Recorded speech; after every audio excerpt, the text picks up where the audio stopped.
the intelligence community.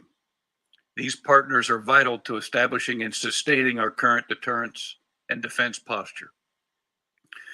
We are witnessing a generational moment, a historic demonstration of unity and will, and an unprecedented effort by allies to strengthen defense while simultaneously helping those in need.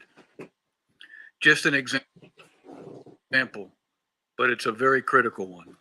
We've seen Germany commit to meet the alliance 2% benchmark, and we expect other allies will follow and redouble efforts to adequately invest in defense to generate peace. From Turkey in the southeast to Norway, Sweden, and Finland in the north, in air, land, sea, space, and cyber, our allies and partners are committing. Chairman Smith, Ranking Member Rogers, thank you again for this opportunity, and I look forward to taking your questions. Thank you. General Walters, I think one of the central questions is the issue that the ranking member raised about what we can provide for Ukraine. I think part of it is that balance between giving Ukraine the help and not spreading to a wider war. And certainly before the war began, the issue of what we should give to Ukraine was informed by that deterrence versus provocation. And I would say that a concern about giving Russia an excuse and provoking them is the reason some of those weapons weren't provided. It's the same reason that President Trump did not provide those weapons either, as we were trying to walk our way through that. But now that the war has begun, how do you balance that risk? I mean, do we take Mr. Rogers' approach and basically say we don't care what Putin does? We should, send troops and tanks and whatever we can in and basically fight in Ukraine?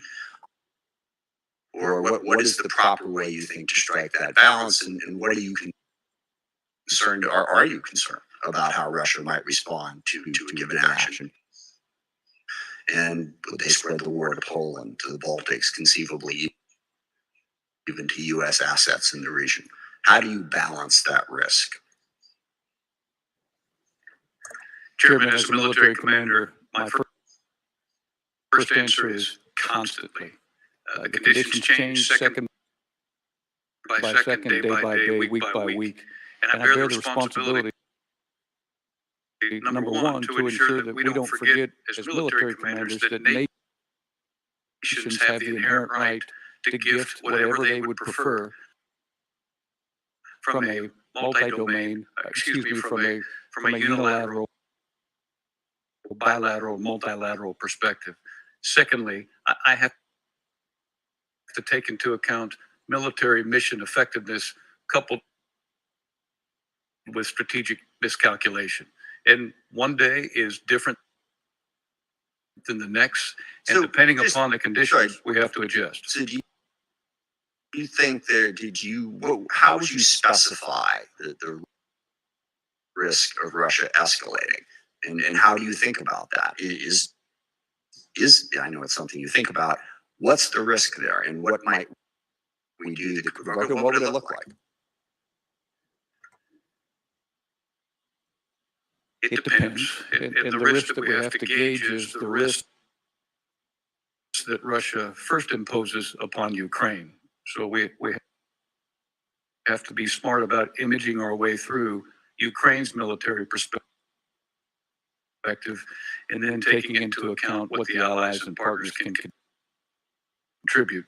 And we're always concerned about the force protection disposition of the Ukrainian armed forces and the Ukrainian citizens, and obviously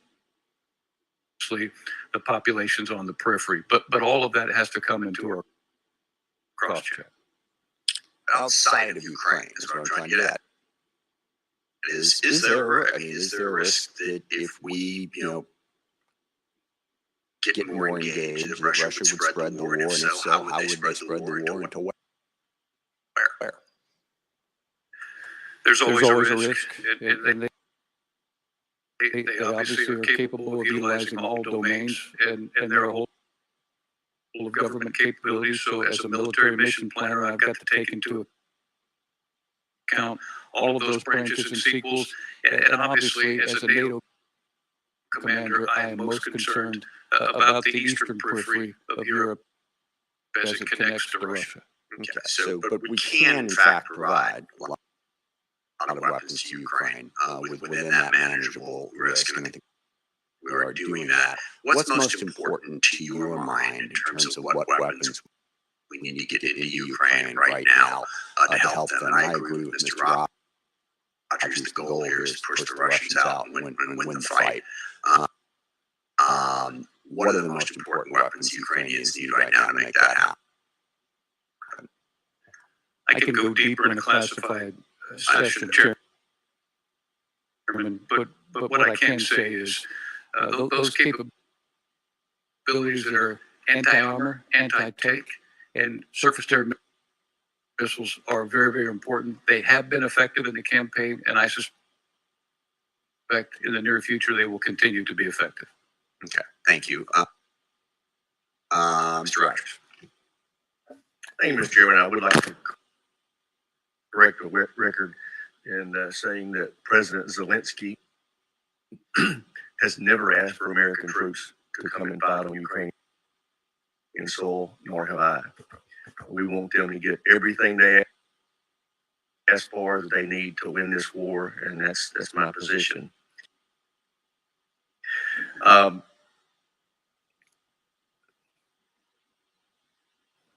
The DoD comptroller announced yesterday, and I was surprised to hear that there were 0 changes made to the president's budget based on the Ukrainian invasion. Is that accurate, Dr. Wallander? Congressman, I have not seen that reference. I apologize. I can't validate whether that is true. I can take that question back to get you a I just can't imagine we wouldn't be adjusting the budget to reflect what's happening in Eastern Europe right now. Yep. You heard me say in my opening remarks that Slovakia has offered S-300s, which are desperately needed by Ukraine, but all they've asked for is us to backfill. Why is it taking 2 weeks for us to not get them something? Tell me the cavalry's on the way. Yes, Congressman.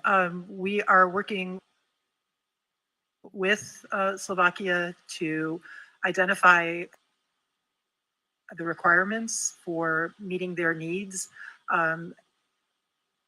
I can speak, and General Walters can speak in greater detail during the classified session, but we are working on this. And meanwhile, we have focused on getting countries that hold Soviet legacy systems, including S-300 systems, that have spare parts, missiles, different parts of that S-300 system, who are willing to send that to Ukraine. So we have not simply been waiting for a resolution of that offer, but have been working on getting the Ukrainians what they need right now. And when is that going to be? That is ongoing, and we can talk in greater detail in the classified session. Okay. Well, I would urge that you continue to keep this committee updated on your progress, at least on a weekly basis. General Walters, you and I have talked many times over the last couple of years about the need for redistribution of our troops in the European command, and would have to establish permanent basing in Poland, Romania, and in the Baltics. What is your best military advice as to whether or not permanent U.S. forces in Poland, Romania, and the Baltics will help reassure NATO and deter Russia? Congressman, it's got to change. And certainly this is an opportunity as a result of this senseless act on behalf of Russia to re-examine the permanent military architecture that exists not only in Eastern Europe, but in our air policing activity in aviation and in our standing naval maritime group. And as you well know, we're in the process of establishing 8 very coherent minimum battalion-sized battle groups in Eastern Europe that have all the appropriate enablers that are coupled in with all the air policing assets and all the standing naval maritime groups so that we can more comprehensively defend in the east and do so in the north, all the way back to the Atlantic Ocean, extending back into the Mediterranean. And in so doing, the NATO nations that are committing, that I alluded to in my opening comments, they're going to be part of the equation. And they're very willing to do so to change the presence from a rotational to a more permanent. And I think it will continue to grow. And we're working very hard with the North Atlantic Council to do just that. Well, I think that's an important point. You know, I talked earlier about Ukrainians not asking us to put troops there. They haven't asked us to give them anything. They want to pay for the stuff they're asking for. They just want us to get it to them. And in Poland, the Polish government's offered to pay for us to establish a permanent base there. Everybody wants a base, but that's the first time I've ever heard of a country willing to pay for it. So I do hope that we see that happen. A rotational troop presence is not adequate. It needs to be permanent. And I think that going back to the chairman's opening statement, the best way that we can solidify and enhance our relationship with our NATO allies is to have that permanent basing there to show that we are committed to this relationship. Lastly, on the Switchblade, that's one system that I've examined, and it seems to be something that would be effective. Dr. Wallen, are you familiar with that system? Yes, Congressman, and we have, like you've been focused on its capabilities and received the message loud and clear from our Ukrainian colleagues that this is required. We have committed 100 Switchblade tactical unmanned aerial systems to be delivered in the most recent package of presidential drawdown. So we've taken that step. We've heard the Ukrainians. We take that very seriously. Thank you, Mr. Chairman. Of course, we should all remember we also passed a $13.4 billion supplemental out of Congress signed by the president specifically to deal with Ukraine. So Landry's recognized for 5 minutes. Thank you, Mr. Chairman. I want to thank our witnesses for your testimony today.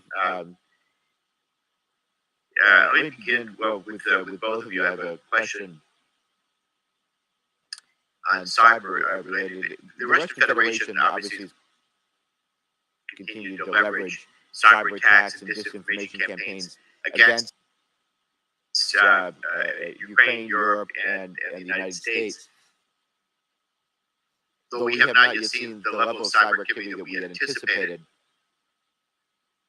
from Russia, we still have to be ready for it. How are you preparing your cyber defenses for the potential cyber attacks from the Russian Federation?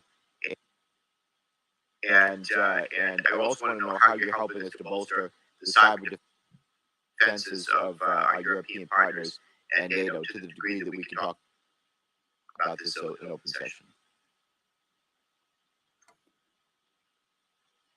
Congressman, first and foremost, we went to the basics with respect to cyber employment. And as you well know, a great cyber offense starts with a great cyber defense. So I know that General Nakasone and team were very, very aggressive with respect to assisting the Ukrainian government and the Ukrainian Department of Defense to improve their network hygiene and network defense. And those efforts started in the November-December timeframe. And the same considerations were given to those European nations on the periphery. And we can talk in more detail in a separate session, but that good defense has been very, very helpful. And I think it reveals in some of the challenges that Russia has faced with respect to their cyber offense against the Ukraine and against the European nations on the periphery. Thank you. And Dr. Wallander, our national defense strategy calls for us to utilize the concept of integrated deterrence. I believe that certainly cyber is a critical part of our deterrence capabilities in coordination with other deterrence methods. In this unclassified setting, to the degree which you can, how are we working further with NATO to utilize our cyber capabilities, particularly within the context of the European Deterrence Initiative? Congressman, thank you for your question, because integrated deterrence does include the cyber domain, and the United States has worked closely with allies to improve their resilience, to monitor networks, to share information, and that work is ongoing because the challenge of Russian activity in the cyber domain is persistent. That element of the deterrence is not only about capabilities.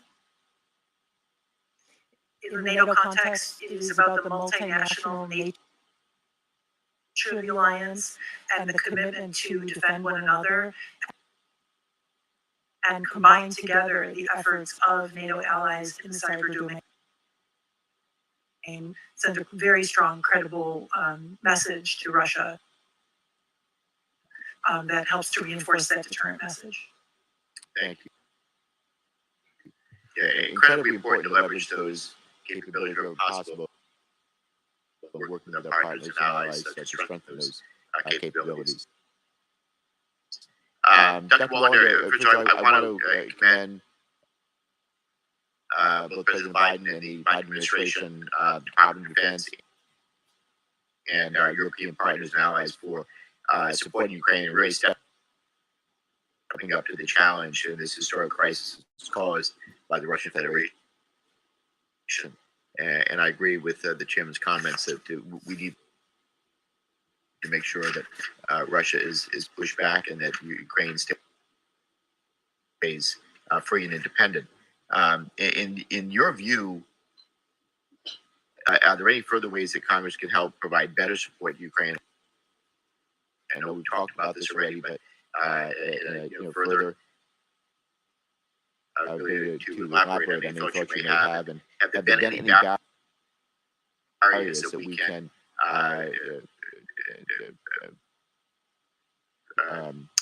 overcome to help you get through? And what about when it comes to humanitarian assistance as well? Thank you for that question, Congressman, and I want to reiterate our gratitude for not only the scale of the assistance that the Congress has provided in budget support, but the speed with which Congress took this as a priority so that we're able to support Ukraine. This fight is, because of the courage and the capability of Ukrainian military forces and citizens, this fight is going to extend. And so looking forward, first of all, we do have, in addition to the option of presidential drawdown, we have the Ukrainian Security Assistance Initiative. We're looking at what that next set of package should contain, with an eye towards not just days and weeks, but months of sustainment, perhaps longer, for the Ukrainian military and Ukrainian people. I would, defer to Department of Treasury and Commerce, but clearly the Ukrainian government, in addition to security assistance, needs humanitarian assistance and economic assistance now that it's clear that this fight is going to continue for some time into the future. So we look forward to working with you on a broad multi-layered multi-agency support for Ukraine. Thank you. Gentleman's time has expired. Mr. Wilson is recognized for 5 minutes. Thank you, Mr. Chairman, and thank both of you for being here today. What a time in history, and many of us never anticipated a land war in Europe ever again. But that's where we are, and to face it. And Putin did one thing totally unintentional. He has unified Republicans and Democrats. You will see that together we agree with President Biden that we're in a long-term conflict between autocracy, which is ruled by gun, or democracy ruled by law. And so we need to be together, and that's why I'm really grateful that working together with myself, with Congressman Marcy Kaptur, the issue that has come up is the delay in providing the equipment to the people of Ukraine. How brave they are standing up to the Russian military. And as Congresswoman Kaptur pointed out yesterday, there is body armor awaiting in a storage area in Chicago for the U.S. Department of Commerce to approve delivery. That's absurd. We need both of you with positions you have to act quickly. And then particularly I'm grateful, Secretary Wander, that you've been the president of the U.S.-Russia Foundation. So you have such a knowledge of Russia. And along with that, as Ranking Member Mike Rogers indicated, we should have months ago been providing the military equipment to the people of Ukraine. In fact, I appreciate that Mark Levin has revealed that in August, in the Kremlin website, there was an essay by Vladimir Putin that really, in the tradition of Mein Kampf, Adolf Hitler, he says the historical unity of Russians and Ukrainians. That's not what he means. What he means, the unity means no existence of the country of Ukraine. And so hopefully, particularly General, for you, I hope the intelligence is provided as to how we can best protect the people of Ukraine. And with that in mind, for each of you, what are the weaknesses that you see in Russian military and or their diplomatic efforts? What can we do to exploit those weaknesses? Try to bring to the people of Russia that they are being betrayed by Putin. The young people of their country, he is just putting at risk of imminent death only for oil, money, power. Madam Secretary. Well, on the political military front and the weaknesses, the Russian narrative, and you yourself have, pointed to how absurd and non-plausible the Russian claims as a pretext for the invasion of Ukraine are to the international community. So the work of the United States closely with allies and partners to expose what the Russians were preparing to do, the pretexts in which, and the absolutely without foundation pretext, has galvanized the international community more rapidly than any really expected, in contrast to the experience in 2014 when they invaded Crimea. So I think that has been a key element of the weakness in a political military sense. That has enabled us to pull together the unity on sanctions, on assistance to Ukraine, and on diplomatic isolation of the Russian leadership. Thank you, General. Congressman Wilson, I think it goes back to the point you just made at the beginning. As a military commander, I want to do everything I can to strengthen our support to Ukraine armed forces based off where they are in the midst of their campaign. And from a whole of government perspective, with respect to what nations do to include the U.S., everything that we're doing in the information environment needs to continue, and it needs to strengthen. And Secretary, indeed, it's so impressive to see NATO unified, 21 countries, as the co-chair of the EU caucus, to see 27 countries, unprecedented, of the European Union providing military assistance. And then we need your influence too. There are two countries that should be doing more. Israel, which in a destabilized world, they've already had 3 attacks in the last week, murderous attacks. Another country, India, the world's largest democracy, instability in the world will lead to catastrophe for the terrific people of India and Prime Minister Narendra Modi and their wonderful government needs to understand that they need to be standing with democracies, standing with Ukraine.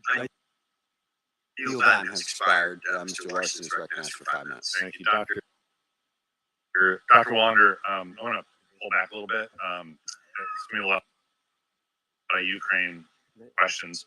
This is more of a NATO policy question.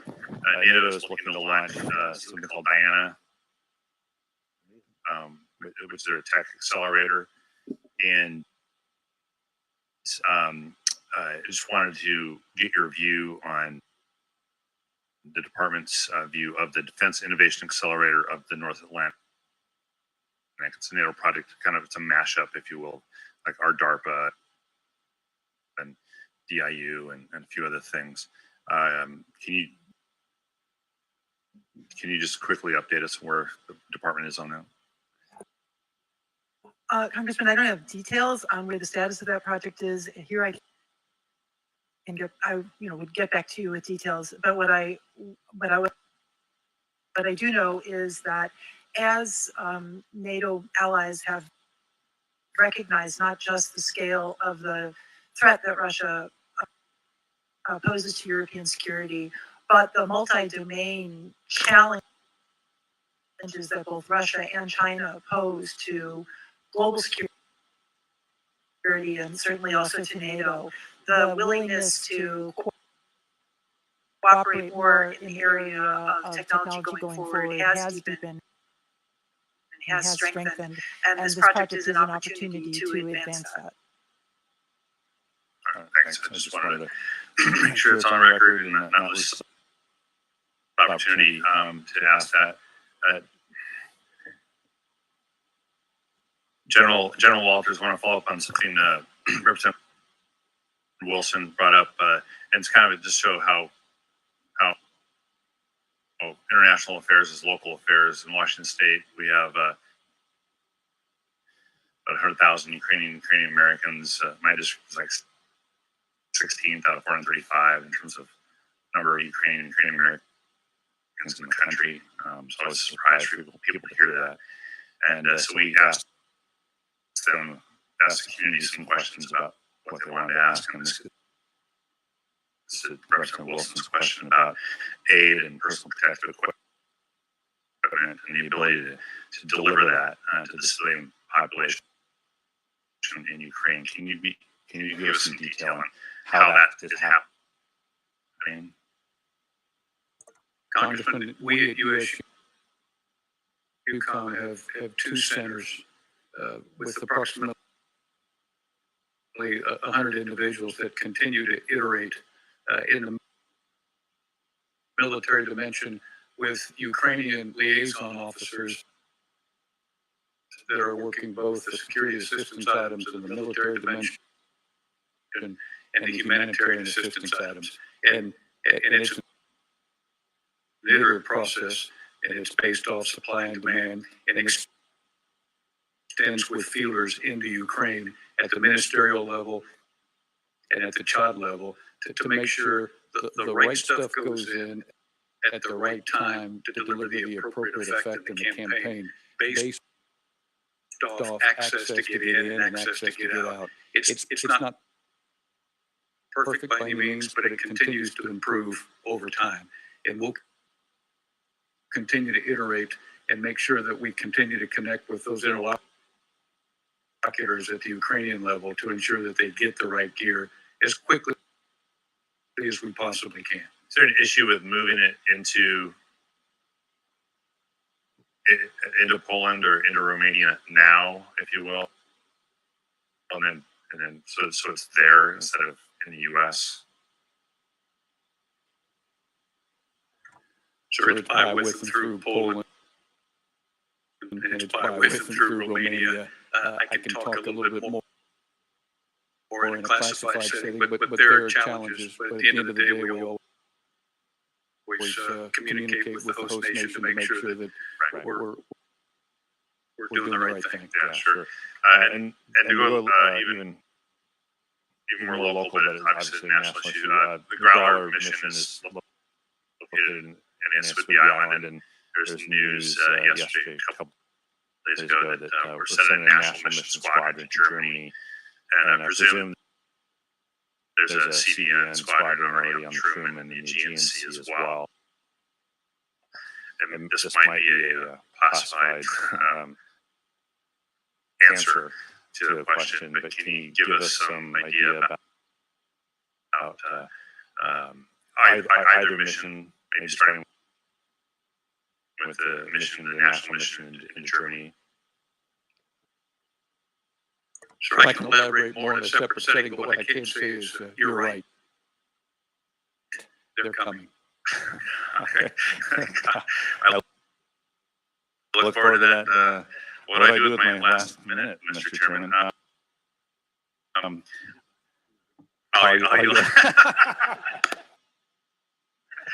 yield it back. Thank you. That's fine. I yield. And a program. I mean, I know some classified stuff is coming up. So the plan is we're going to be here until 12:30, 12:45-ish, and then we'll start our classified brief at 1. Give you a brief break in there. Mr. Turner is recognized for 5 minutes. Thank you, Mr. Chairman. General, I appreciate your statements about Ukraine, and specifically you said, we want to strengthen our support for Ukraine. And I know that your efforts to do so are incredibly important. I want to talk about the sharing of intelligence. There was a great deal of concern initially when the conflict began that the United States had actionable intelligence that could assist the Ukrainians in having the ability to defend their country, and that there was delays in getting that intelligence to Ukraine. Are you comfortable now with the speed at which our ability is to share that information with Ukraine? And do you think that as looking to strengthening our support for Ukraine, are there gaps or areas that we need to address? Congressman, I'm comfortable, but I wanted to speed up. And I always will say that even if it occurs in 1 second, I want it tomorrow to be in a half a second. And as you well know, the DNI's participation and the NSA's participation at the very start of this campaign were revolutionary. And as SACUR, what I needed most to do was get that data to the nations to get the NAC to be convinced soonest to make the appropriate moves based off the disposition in the periphery of Ukraine. As good or bad, it's better than I've ever seen, and we achieved consensus from a NATO body quicker than we ever have in the past, and it was a result of the intelligence sharing, but it needs to continue to get faster. John, that's a great point. I know everyone's always frustrated with the speed of sharing because, and also, there has to be some assessment as whether or not the intelligence is important, and whose hands it need to get into. And of course, dealing with Ukraine, you're dealing with an area where there's a conflict.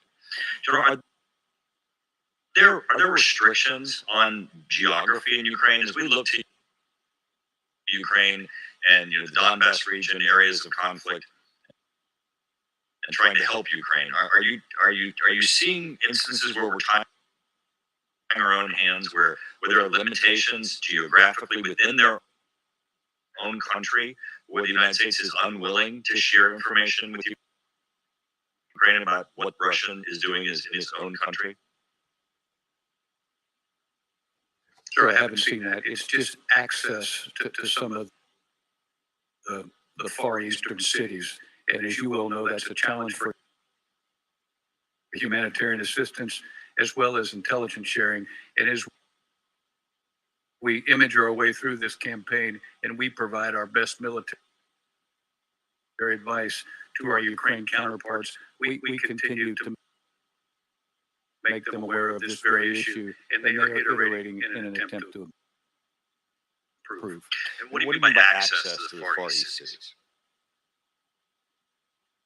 Just the tyranny of time and distance over land, going from Eastern Europe to the Mariupol region. But your ability to generate intelligence is limited by space. It is not, but just getting that data into the right receptor. Okay, Dr. Wallander, I want to thank you for your on page 12 of your report that you included the issue of the Balkans and reference the Dayton Peace Accords. I do think that is an area where we continue to have vulnerabilities that we kind of ignored. The issue of Republic of Srpska, the ability for Russia to destabilize the area, I think needs our increased attention. And I appreciate that you continue in your European focus to look at that as an issue. I have a question for you, though, about Ukraine. We do hear that of the number of refugees and the individuals who have been displaced in Ukraine, the number of refugees who have left Ukraine. We're also hearing reports of individuals being taken against their will from Russia, from Ukraine to Russia. We're not hearing much from the White House about that. What can you confirm for us about individuals being taken from Ukraine against their will to Russia? Congressman, I've seen the reports that you refer to as well, and they are very concerning. I don't have anything any independent information that I can confirm here, but I can get back to you on what Great, I we are able to really do appreciate that. on that front. General, we had good news of the Germany returning to the F-35, where they initially indicated they were not going to be part of the F-35 family. Finland has agreed to become part of the F-35, and now Canada has made its announcement. Great effects of Russia's aggressiveness. Tell us strategically how you think that the number of nations that are now committing to the F-35 will affect the strategic capabilities of NATO and our partners as they face Russia. They'll deliver a tremendous improvement in our strategic ability in indications and warning, command and control, and mission command, as already demonstrated by US F-35s that are contributing in the assure and deter mission at this time. And we anticipate And I that. do apologize, gentleman's time has expired. Mr. Courtney is recognized for 5 minutes. Thank you, Mr. Chairman. And thank you to both witnesses this morning and to General Walters. Again, I went and reread your bio. I mean, you have been showing amazing leadership, not just since the invasion of Ukraine, but going back to when you took the helm in 2019. Again, for a lot of us in this committee, we remember in 2020 that there were efforts to cut U.S. troop levels in Germany and eliminate the rotation of Marines up in Norway. And your steadfast, I think, adherence to duty in terms of the value of NATO has been certainly validated over the last months or so. And again, I just want to publicly thank you for your great service. You mentioned in your remarks about how the U.S. recognizes our allies, great collaboration, but also that their own sovereign ability to gift resources. Last Saturday, the Ukrainian foreign minister publicly stated that, based on his conversations with officials in Washington and Poland, he stated that the U.S. has no objections to the transfer of aircrafts, MiGs, from Poland to Ukraine. And he went on to say, as far as we can conclude, the ball is now on the Polish side. Again, this was Saturday, so this was just a couple days ago. And again, there's a lot of high interest, certainly back home in my district with a large Ukrainian population. Can you just clarify for me, and for I think a lot of us, what is the state of play in terms of, the decision maker to get that, I think, critical platform to the Ukrainian Air Force? Well, sir, at the national level, I would suspect it's the prime minister or the president that ultimately makes that decision, given the potential for strategic miscalculation, and that's what I've seen in practice so far. And in a different setting, I can get into some of the more tactical level details that weigh into the decision. But again, it goes back to the military mission effectiveness weighed against strategic miscalculation to make sure you take into account the protection of the citizens of Ukraine as well as the citizens on the periphery. So all those variables have to come into play. But you just described accurately where I believe the situation currently sits, and nations still continue to look at this issue, and they will still continue to examine it, and we'll still provide our best military advice, and we'll do so based off conditions in the environment at the time. Well, thank you. I think, again, and your answer was very edifying in terms of getting clarity on that. And again, I think the Ukrainian pilots have done just magnificent work. And if there's ways that we can get them more jets, I think that would certainly be much, beneficial, be very beneficial.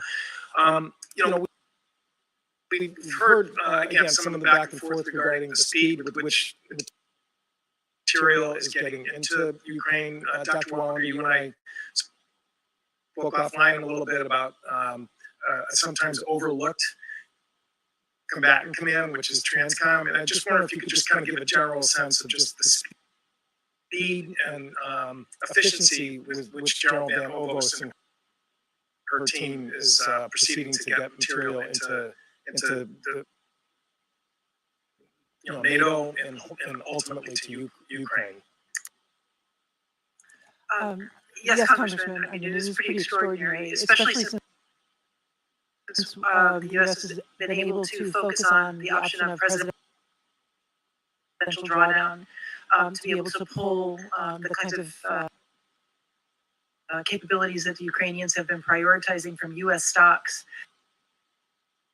And then through UCOM, all credit to General Walters and his team working with TRANSCOM, in some cases to move from the moment of approval to actual delivery of those capabilities within days and certainly, within weeks. So it's been an extraordinary effort by the U.S. military, and it's made a difference in the battlefield for Ukrainian forces fighting Russia. As General Omar Bradley once said, strategy is for amateurs, logistics is for professionals. And I think TRANSCOM has really risen to the task and shown that they are true professionals. I yield back. Thank you. Mr. Van Born is recognized 5 minutes. Thank you, Mr. Chairman.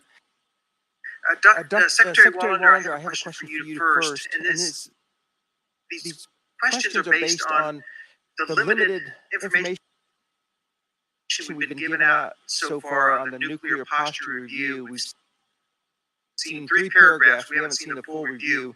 But even with that, there are some serious concerns that I have based on that language. It seems that the declaratory policy of the use of nuclear weapons has been narrowed.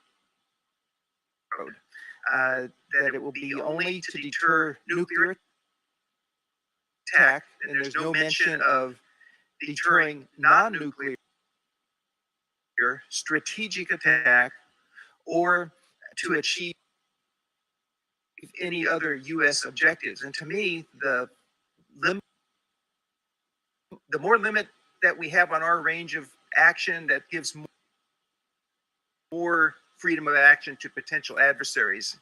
So is that a limitation in for sure? And if so, did you have any conversations with allies or partners about this narrowing of our policy? Congressman, thank you. To your second question first, the U.S. has consulted with allies and on the nuclear posture review, previewing some of its outcomes.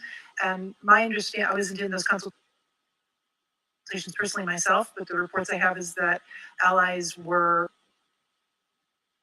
very satisfied and did not have concerns about the content of the nuclear posture review, the language.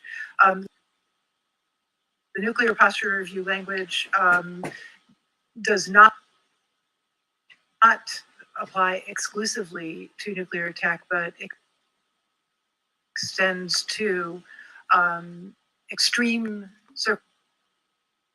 circumstances that would require the United States to defend allies and partners. I'm misquoting the precise language, but there is absolutely a provision that is continuity with previous posture review statements. Okay, well, on that, we can continue our conversation after we see the full review. That would be very helpful when that comes out. General Walters, I have a question for you based also on the limited information we have on the NPR.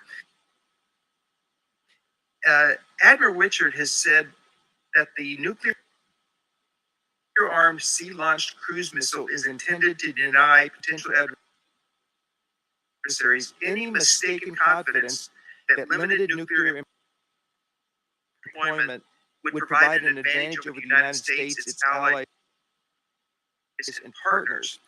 So if we're going to limit or do away with the future of funding for the SLCM-N, to me, that goes against what Admiral Richard has said about it. Do you agree with what Admiral Richard said about the utility of the SLCM-N? I do, Congressman, and I know his words were attempting to drive home the fact that having multiple options exacerbates the challenge for the potential enemies against us. Exactly. So it would be your best military advice that we continue the development of that particular option. It would, and I agree with Admiral Richards. Okay, thank you. And a follow-up question, General Walters. The proposed budget of the Biden administration would retire the B-83 gravity bomb. As you recall, a decision was made a few years ago to keep it in effect until other capabilities would supplement that capability. Were you asked for your best military advice about retaining the B-83 capability? Congressman, I was not on that particular issue. I'm only familiar with it as a result of what's coming next, and I know that Admiral Richards is making sure that there's no gap. But that's as far as I can go with that one. So, can you comment on your best military advice about using the B-83 currently to deter aggression in your AOR? Again, I would concur with the utilization of that to complicate the challenges of the enemy against us, as long as there's not another system that is in place. And I know that's part of the issue with the transition. Okay, thank you. That's all I have for now, Mr. Chairman. I yield back. Thank you, Mr. Landlord. Mr. Garamendi is recognized for 5 minutes.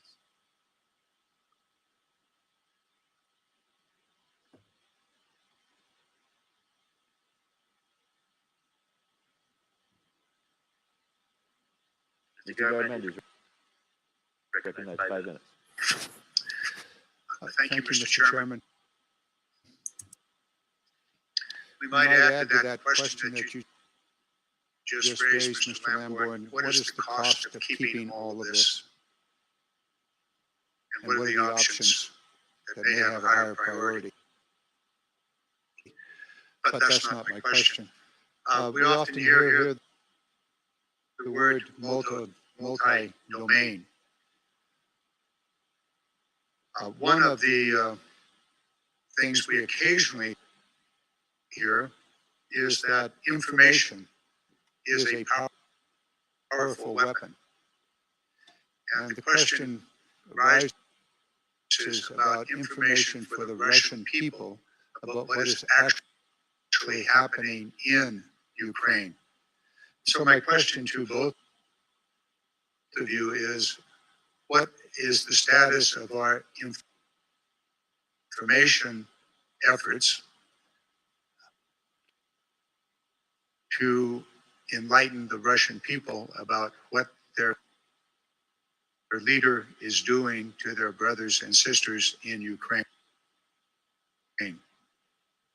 So let's start with Ms. Walters. Thank you, Congressman. Yes, information in the hands of the Russian government has been a weapon. It's been a weapon that they've been less successful in deploying to the effect they seek. And that is precisely because, as you point to, the U.S. allies and global community have ourselves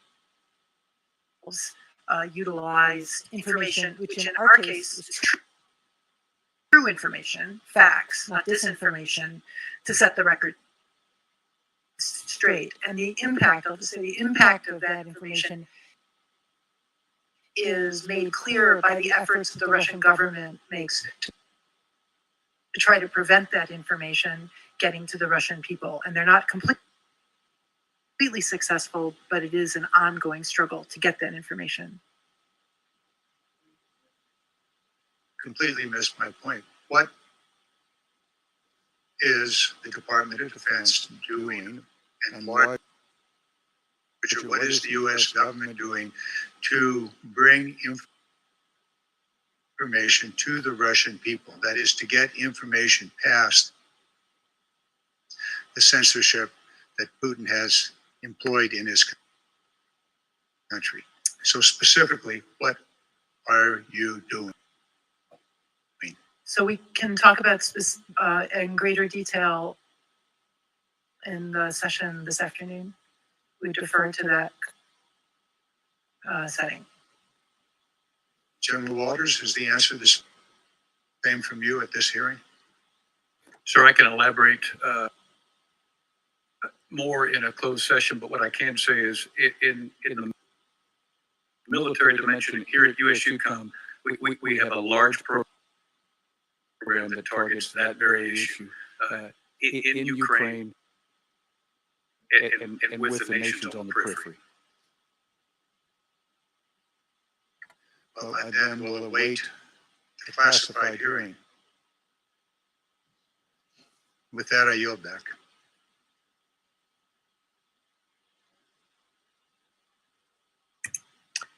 Thank you. Mr. Whitman is now recognized for 5 minutes. Well, thank you, Mr. Chairman. I'd like to thank our witnesses for joining us today. General Walters, I want to expound upon the point that's been made about the timeliness of getting these munitions and supplies to the Ukrainians. We know that this is particularly important as we are working to get those thousands of Stinger missiles and javelins to the forces there. There is, I think, sometimes a lack of clarity about how that's being accomplished and what the urgency is with that. But I wanted to get your assessment on the demand signal from Ukraine. Where is that? Is it being met? Is the demand signal going to get greater? And what about from our European allies that are helping send weapons there, and what we're going to do to help backfill some of that? We had an earlier question in those areas. And have you evaluated the potential operational availability of things like man pads in Ukraine, and look at all the different aspects that are there about what we can do to help Ukraine in many different ways? I argue that the tide is potentially starting to turn with what the Ukrainians are able to do to the Russians. The Russians right now are limited in their maneuver, which is a big advantage for the Ukrainians. The problem is that we're at one of those tipping points that if we really don't go all in to help them, then they won't have a chance to defeat the Russians. I think defeating the Russians, which wasn't on the table, I would say 35 days ago, is on the table now. So give me your perspective on the demand signal and the backfill for our allies and what we have going forward. Well, Congressman, we actually want to connect the dots for the demand signal and the input. Yeah. And with the input process, there are human beings that are involved in that input process, and protecting their livelihood is very important. So the mode of delivery, the diversification of those modes of delivery, and obviously the end game is getting the right stuff to the right soldier at the right time. And all those variables have to come into the equation. And I will tell you that with each passing day, we iterate with this with greater thinking, greater alliance involvement, and greater connective tissue with our counterparts inside of Ukraine. And that process has to continue, and it has to be looked at every second of the day, because as the campaign changes over time, what's good for yesterday might not be what's good for tomorrow. So all that has been taken into account. Congressman, it's not perfect, and I hope when you get a chance to come visit us, that you'll be able to visit some of the troops that are involved in this process. And they're targeting this very issue. General Walters, I look forward to that visit. Dr. Wallinger, Stingers are a tremendously capable weapons platform. The challenge is they're circa 1960s weapons platform. We're using them at an extraordinary rate. So the question then becomes, what are we doing going forward to replenish our short-range air defense systems? Those short-range tactical weapons, incredibly important, but we're going to have a big hole in our inventory. So the question is what can we do to replenish those stockpiles? Is it smart to replenish them with a circa 1960s weapon? Are we doing anything in the long term for short-range air defense systems? So give us your perspective on what we're going to do with that, because that does, while helping Ukraine today, does create a challenge for us in the months and years to come. Yes, Congressman, you've absolutely identified a challenge that we're grappling with the Department of Defense, and also many of our allies and partners who've generously made contributions to Ukraine are asking questions also about replenishing their stock. The Undersecretary for A&S, Acquisition and Sustainment, is leading an effort in the department to look at the defense industrial base, to look at our authorities, and to look at funding in order to address exactly this challenge. It's just beginning, but I think you'll begin to hear about this because it is something we have to address. Yes. Very good. I mentioned Stingers. That's one part of it. But there are a lot of different moving parts that General Walters talked about, and things that are going into theater, parts that are moving around. Give me your perspective on where the future challenges are, not just with Stingers, but other parts of our inventory. And then, are there lessons that we are learning about logistics in this whole effort to be able to supply our friends in Ukraine and help our allies in Europe get resupplied? As General Eisenhower once said, he said, tactics are for amateurs, logistics are for professionals. We want to make sure we understand the logistics chain on this. Well, I'll just speak narrowly from a policy perspective. Is we are doing an assessment of the needs because we're hearing from individual allies and partners about their concerns.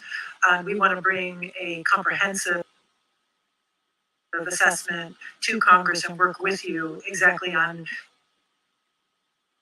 thinking forward and not just running after the problem. Thank you, Mr. Chairman. You're back. Thank you, Mr. Whitman. Ms. Spear is now recognized for 5 minutes.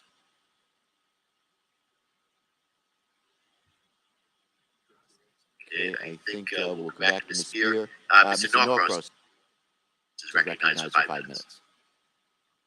Thank you, Chairman. Appreciate it. And fascinating discussion, certainly from our industrial base and the idea of the Stingers, what we are using from our strategic reserves, what other NATO countries are supplying. But incredibly important that we understand that for every stinger that is leaving our inventory, it keeps us in a more precarious situation. Because as we know, the line is not hot now, and what it's going to take. Certainly agree with Mr. Whitman is, do we want to recreate the old ones or move into new ones? And that's a discussion we're looking forward to. But General Walters, I wanted to talk to you about the invasion. I think by virtually all estimates that Russia is not doing anywhere near what we expected them to do in Ukraine.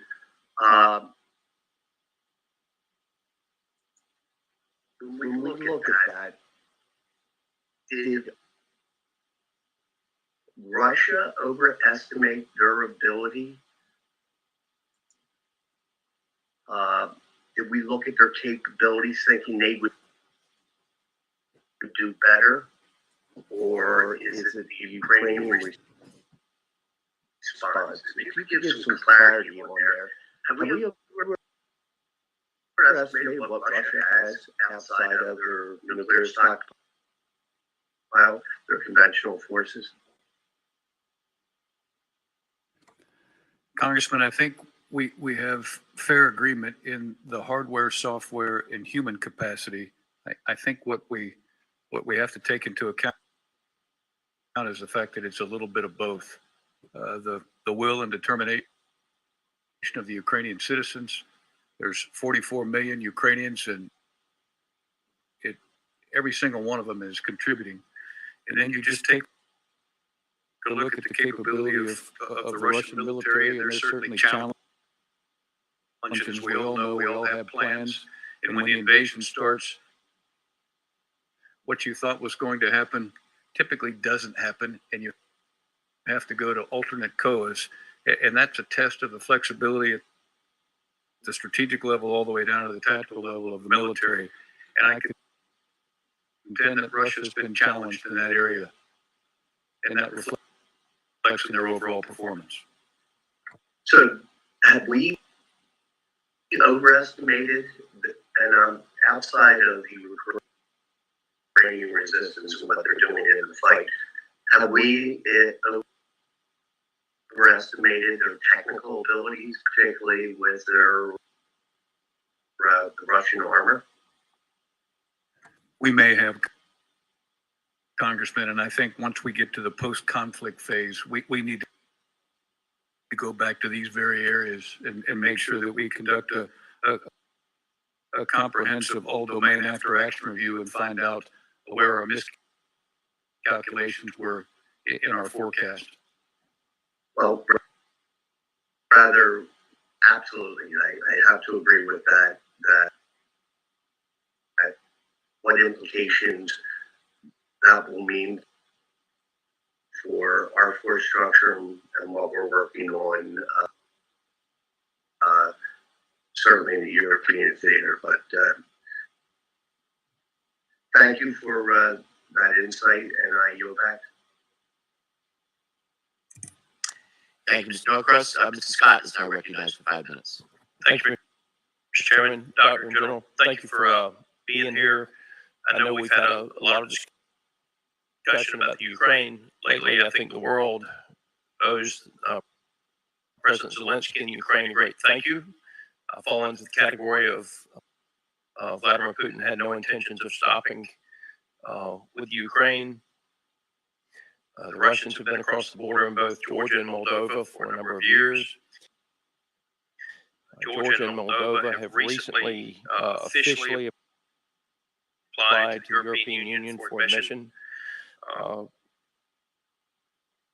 Could the two of you speak to that particular issue and what that means for European security, and if you expect Russia to be more aggressive towards those countries because of that application? Thank you, Congressman, for highlighting that. Well, even as we're focused on Ukraine, there are other countries in the Euro-Atlantic space that are vulnerable to Russian coercion and influence. Moldova and Georgia have long suffered unresolved conflicts that Russia uses to keep its own corrupt influence inside those countries and to try to prevent their Euro-Atlantic aspirations. But as you know, it hasn't. The people of those countries do continue to hold those aspirations, and their leaderships continue to work on democracy, rule of law, anti-corruption. And the Russian invasion of Ukraine just highlights the importance of sustaining the United States sustaining those efforts along with our European allies and partners. I think it's just important to note that assuming the Ukrainians win and are able to force the Russians out, Russia is still across the border in other countries, and we need to restore the integrity of those territorial boundaries as well before the world believes that this Russian aggression is over. I do think, and I've mentioned this a couple of times, I do think that we as the United States and NATO needs to be developing a Black Sea strategy because of the importance of the trade that comes out of that region for the world. And I don't mean to sound like a broken record, but the raw materials for fertilizer, the amount of wheat and grain that comes out of that part of the world, is very concerning to me. That transit is shut down, and while the Montrose Agreement guarantees freedom of passage for civilian or commercial vessels during peacetime, my understanding is that is shut down now. Is that correct? That civilian vessels and commercial vessels, because of the conflict, are not transiting in and out, whether it be because of insurance costs or other reasons?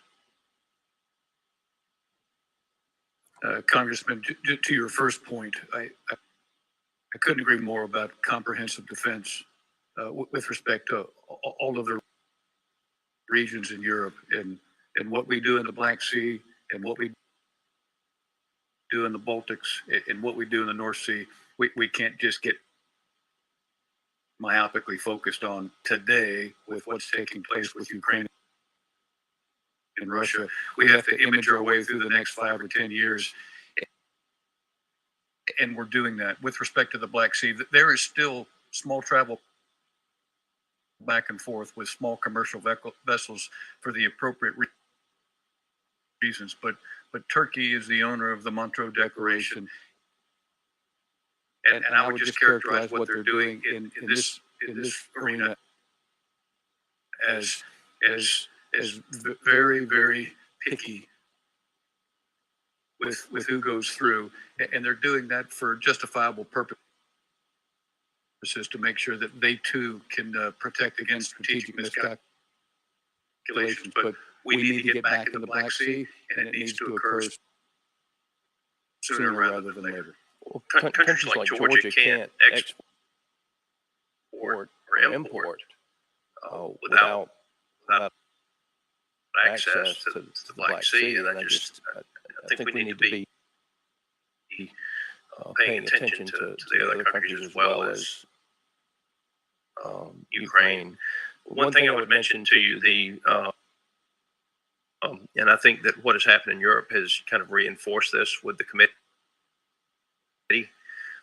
Every year, the DoD, I'll pick on the Air Force on this.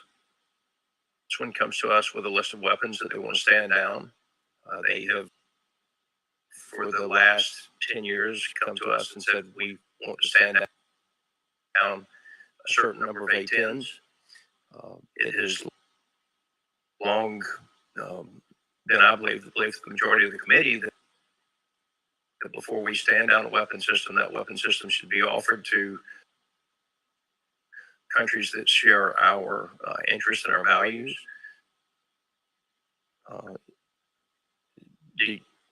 General, do you think that the DoD will take a stronger look at sharing those weapon systems with others who share our interests and our values instead of simply standing them down as we push forward? I think they will, Congressman. Thank you both. Thank you, Ms. Scott. Ms. Spears is now recognized for 5 minutes. Mr. Chairman, thank you. I too want to add my congratulations to Paul for his extraordinary service to this committee. It's been a pleasure to work with him. To our two presenters today, thank you for joining us. Part of the conversation today has, I think, underscored the fact that we are united both on the Republican and Democratic side. But there appears to be this interest in wanting to keep poking at the president. And I just want to say once again that the former president wanted to remove 20,000 troops from Germany and was talking about America first as our whole policy. What we recognize now that it's a united front and that NATO's relationship is critical and that we've seen them come together. General Waters, you referenced yesterday that there probably was a gap in our intelligence gathering relative to Russia's prowess. Do you have any more that you can share with us about that? When I think about the fact that they only spend $69 billion on their military, we spend $740 billion. Should have recognized that they're not up to the task when it comes to training and maintaining their weapon systems. Congresswoman Spear, there could be a gap. And I think what we owe our citizens is once we get into a post-conflict environment is to go back and examine that very issue to make sure if there is in fact a gap, we rectify it. But at this point, I agree with you that there was a degree of miscalculation, and it's evidenced by the performance of the Russian military up to this point. And I think we need to be prepared to take a really good look at it. Do you think that the light airstrikes that they have actually undertaken has something to do with the fact that they're probably not maintaining their fleet?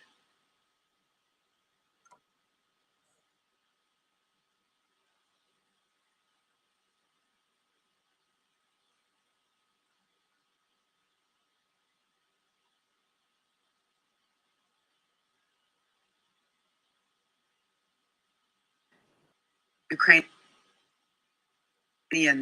members of parliament yesterday, not only is Russia taking busloads of people hostage to Russia, they've taken evidently 2,000 children who have been orphaned as a result of this war that they engaged in. What are we doing to amplify that internationally, to call them into question and to recognize the parallels to what was going on in World War II. Congressman, we've seen these reports as well, and they are both shocking and very, very concerning. My understanding is the State Department is tracking reports of these kinds of atrocities and potential violations of international law. And is working with allies and partners globally to track those and to press Russia to cease in the activities and to lay the groundwork for holding Russia accountable in order to reverse what Russia is doing, but also make sure that the world doesn't forget. Well, I hope that we declassify information we have in this regard. We have to amplify the gross actions by Russia. Dr. Wallander, we've seen evidence of Russia using the so-called vacuum bomb in Ukraine, which is indiscriminately targets nearby civilians by literally sucking the air out of their lungs. I'm concerned that we draw attention to that you are able to confirm if in fact they're using that. I presume that those would be, crossing the line and akin to the use of chemical and biological and tactical nuclear weapons. Can you comment on that? We clearly see a change in Russian tactics towards more aggressively targeting civilian infrastructure, civilian human life, and indiscriminate use of weapons, artillery, missiles, and I believe you're referring to the TOS-1A. Yes. But are we I think we have a responsibility to amplify what we know they're doing that is so heinous. And with that, I yield back. Thank you, Mr. Spear. Mr. Desjardins is recognized for 5 minutes. Thank you, Mr. Chairman. General Walters, I'm becoming increasingly concerned about what appears to be intel community failures over the past year. We were told that Afghanistan nationals would hold for at least 6 months, and we were told that Ukraine would probably fall in only a few days. I'm not sure we gamed a scenario. The intel community did a great job in predicting the invasion, the amount of troops, the number of tanks, but here we are on day 34, 35, and I don't think it was gamed beyond the initial 2 to 3 days. In Congress, we rely on these assessments to allocate resources and weapon systems. How concerned are you about what appears to be intel failures, and what do we do to correct those moving forward with looming threats such as China, Taiwan? Congressman, just to be fair, and I know you know this as a commander, that the role of a 21st century intel officer is very difficult. I often ask our intel professionals, what is so-and-so thinking? And as we all know, a threat is defined as capability and intent, and part of that intent is what one human being is thinking. And given the structure of how Russia operates, it's very difficult to determine where President Putin's head was the entire time. But I think what we owe each other is, once we get the facts about how this unfolded and what was said and what was accomplished, we need to go back and take a look at our soft areas and make sure we fix those. And I agree with you. We've had some tremendous work conducted by the intelligence community. This one has been baffling as a result of Russia's challenges and the spirit of the Ukrainian citizens and their contributions were probably areas that we need to examine one more time to make sure that we're aware of their contributions to the outcome of a campaign. And I'm grateful the way NATO has stepped up and in many ways led after this conflict transpired. Just 3-4 years ago, President Trump was accused of trying to destroy NATO by asking them to meet their GDP assessments, and it seemed to be pretty prophetic. And now, in the face of the current conflict and threat, these countries are stepping up. You mentioned Germany. It's good to see them do that after essentially free riding U.S. security guarantees for more than a decade and cozying up to Russia economically. How do we prevent a backslide in the event that this turns out the way we want, and how do we keep our NATO allies on board? Better communication from senior military leaders like myself to the North Atlantic Council, to go back over and over again and describe to them what their contributions when it comes to hardware and software and people are doing with respect to our ability to better defend our NATO turf. And the more we do it, the more we maintain the positive campaign momentum in this area, and the more we figure out how all this contributes to keeping the citizens more safe. It'll keep the countries interested, and their level of involvement will continue to increase. I've been disappointed in the president's almost schizophrenic messaging before and during this conflict. Initially, sanctions were the deterrence, and now we've learned that sanctions were never meant to deter. He had mentioned here recently that we would respond in kind to a chemical weapons attack, and that the mention of sending MiGs has been brought up several times today. But it apparently was too provocative. But apparently bringing up a regime change was not too provocative. So how is this messaging from the president and the White House affecting your ability to conduct operations on the ground, and what effect is it having on relationship with our allies? Congressman, I'll just tell you that the alliance unity in NATO is as powerful as I've ever seen it. And my suspicion is that trend is going to continue. So in that arena, no effect. Okay. And I had one more thing that maybe we can talk about in the classified setting, but I'm pleased to hear of your support for the Sea-launched cruise missile, and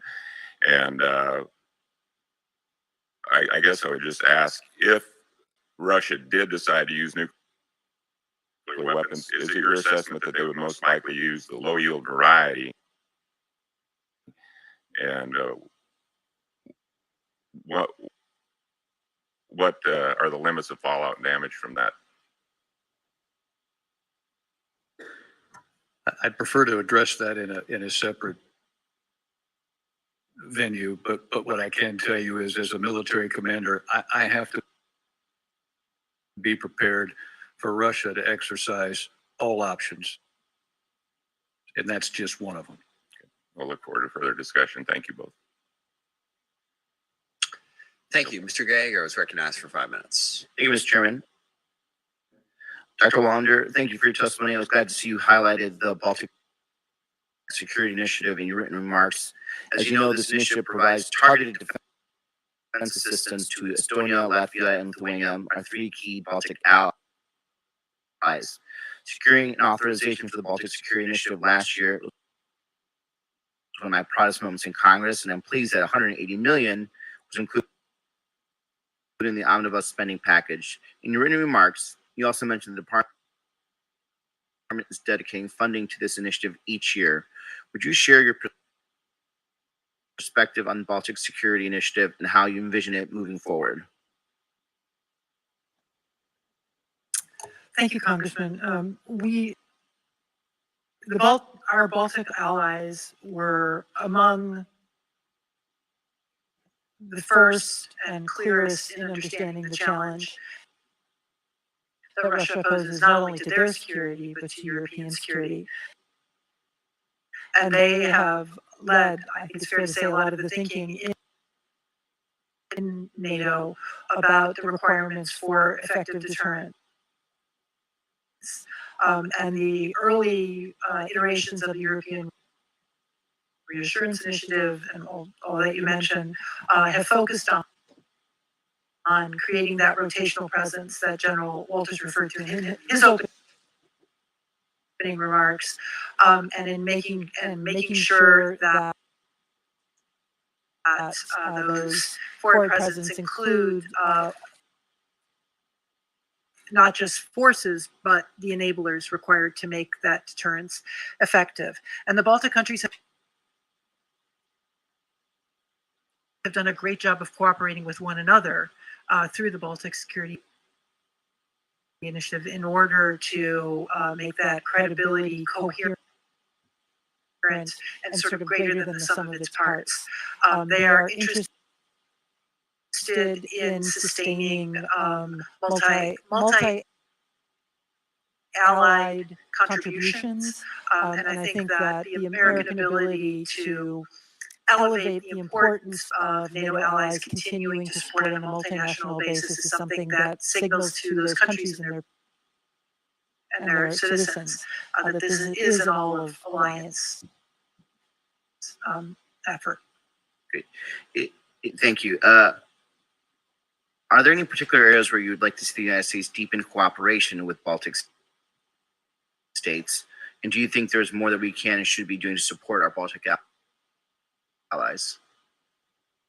Well, I'll mention the focus on sharing and helping build resilience in cyber security, which again, they were leading voices on the importance having experienced themselves. But they are frontline.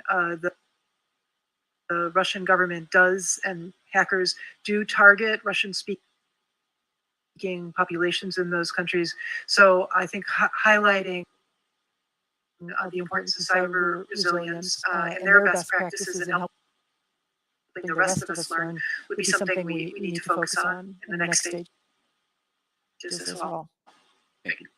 General Walters, I want to ask you about the threat that Russia poses in the gray zone. As I've said before, we draw any lessons from the ongoing war in Ukraine is that we need to ensure our allies and partners are too prickly for any adversary or competitor to swallow. That's why irregular warfare training is so crucial. Recognizing that we are in this unclassified setting, what insights can you share about how UCOM is approaching this challenge? Are there additional steps we should be taking to bolster irregular warfare capabilities throughout UCOM? Congressman, you should exercise, train, and act in competition as closely mirrored to how you anticipate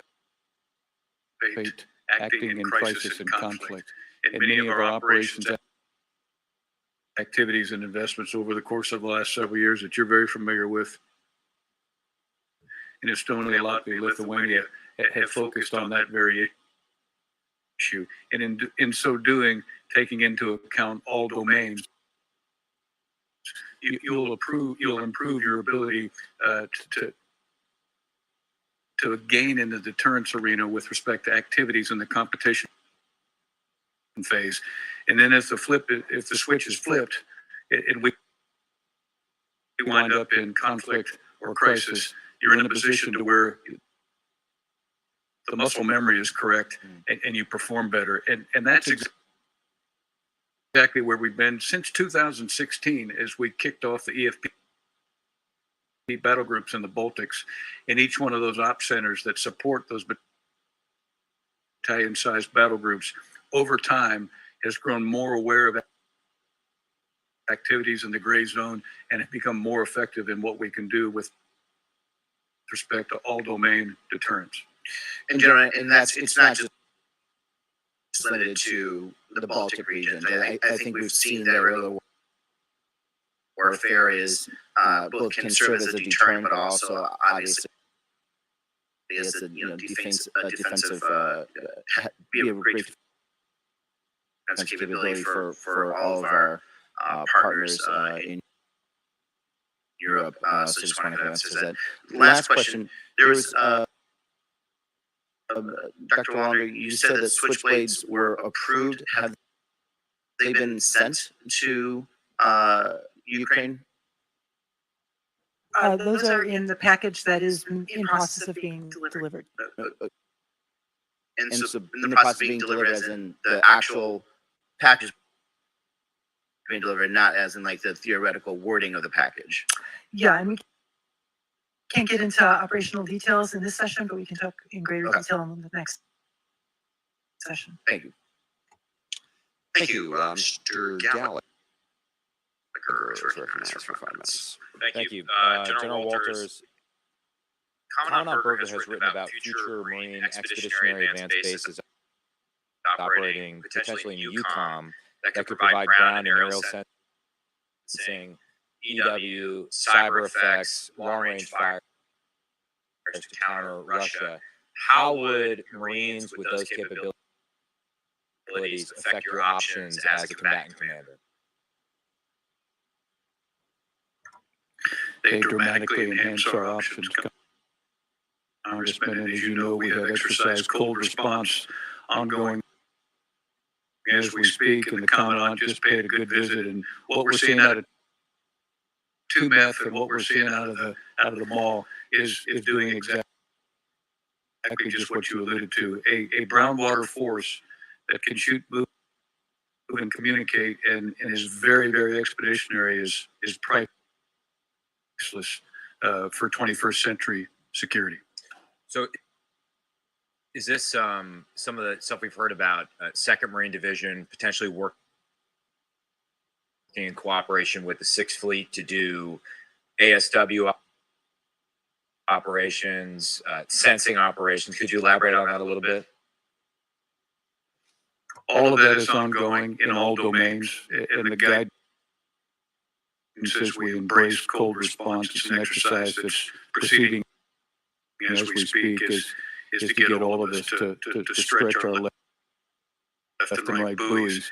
And you can't succeed if you just occupy one domain and attempt to achieve effects in one domain. So the Marines are doing a fantastic job of leading from the front and showing the rest of us how to do it right, especially in the brown water environment. So you, as a commander, see a lot of promise in these experimental efforts. Absolutely. On a similar note, as the size of our amphibious fleet has diminished over the years, EUCOM no longer receives a MU 365 days a year for 24/7 active crisis response. If the inventory supported it, would you benefit from having a MU that was enabled by both tactical aviation and Group 5 UAS that's capable of reconnaissance and counter reconnaissance and would be on station 365 days a year? I would, Congressman, but as you well know, as a commander, you never get everything that you want, but certainly those capabilities are precious for effective deterrence. Thank you. On a different note, in the months leading up to February 24th, the invasion of Ukraine by Russia, did you consider it part of your mission to deter a Russian invasion of Ukraine? Yes. And what were you doing in order to deter the Russian invasion of Ukraine? Improving our NATO security disposition in all regions and in all domains, not just isolated on the periphery and inside of Ukraine. You as a combatant commander felt you were part of a interagency effort intended to deter Vladimir Putin from invading Ukraine. That's correct. Deter and dissuade. Deter and dissuade. And then on February 24th, Vladimir Putin, of course, invaded Ukraine. Correct? Correct. Now, you could argue he invaded Crimea in 2014. He had, infiltrated the Donbass before that. But nonetheless, in light of that fact, which is indeed a fact, would it be fair to say that deterrence failed in Ukraine? Number one, I would say that NATO's solidarity remained, and NATO's ability to effectively deter remained, and I can't argue with your conclusion. Deterrence failed in Ukraine. Specifically, integrated deterrence failed in Ukraine. And I don't bring that up to score a partisan point. I just think it's worth understanding why that happened, particularly as we now have anonymous senior Pentagon officials bragging to the Washington Post about the success of integrated deterrence in Ukraine.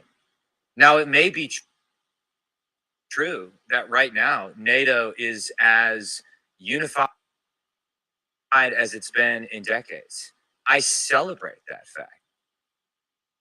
And the fact that Russia has not expanded its war into NATO territory is a good thing. But it is also a low bar for geopolitical success. And the fact remains, as you have just confirmed, that we attempted to deter an invasion of Ukraine, largely using non-military instruments of national power, and that attempt failed. Now, it may be true that nothing could have deterred Putin from doing this. We'll never know. That's a counterfactual. But integrated deterrence, as conceptualized by the Pentagon and as implemented in the specific case of Ukraine, as a matter of fact, failed. And I yield my second. Thank you. Mr. Carbajal is recognized for 5 minutes. Thank you, Mr. Chair. I too wanted to extend my thanks to Paul for his many years of service. I got to know him over the years, and he's just a quality, professional individual, and I just hate to see him go, but congratulate him on his next phase in his life. The war in Ukraine is reshaping the future of U.S.-Russia relations. I am very supportive of the steps the United States and the international community have taken to hold Putin Russia is accountable and isolate him and his oligarchs from the global economy. However, one of the areas of mutual interest had been the extension of the New START Treaty to 2026. We must not forget about the potential for arms control agreements to lessen the threat of nuclear conflict. Dr. Wallander, how will the ongoing crisis impact future arms control opportunities with Russia? And perhaps even one step further, China? Congressman, thank you for highlighting the importance of arms control as an instrument of security policy. Arms control can serve national security policy by enforcing, reinforcing constraints and restraints, and especially restraints on dangerous weapons, especially in the nuclear enterprise. Russia has shown no indications that it doesn't value that treaty and continue to comply with it. And the United States will continue to focus on making sure that Russia complies and we continue to have the arms control dialogue with Russia on that treaty. I can't really speak to Chinese strategic thinking on this, but I think that the message to China is not only that the U.S. values arms control and lives by it, but when Russia has violated arms control treaties, the United States has called it out. So the importance of compliance, I think, is a clear message both to Russia and to China. Thank you. The department made it clear it did not support Poland's proposal to transfer MiG-29s to the Ukraine military due to existing effectiveness of anti-tank weapons and air defense systems, in addition to the concern Russia can mistake this transfer as escalatory. Countering Russia's air capabilities is critical for not only military operations, but to protect civilians. I am the first to say that we must do everything in our power to not escalate the situation, which is why I have expressed my concern with calls for establishing a NATO-enforced no-fly zone over Ukraine. However, if the MiG-29 proposed transfer was deemed unacceptable due to the risk, and we sadly continue to see civilians being targeted, a question for both witnesses: what can the international community do to bolster Ukrainian capabilities to counter Russia's air power and protect civilians?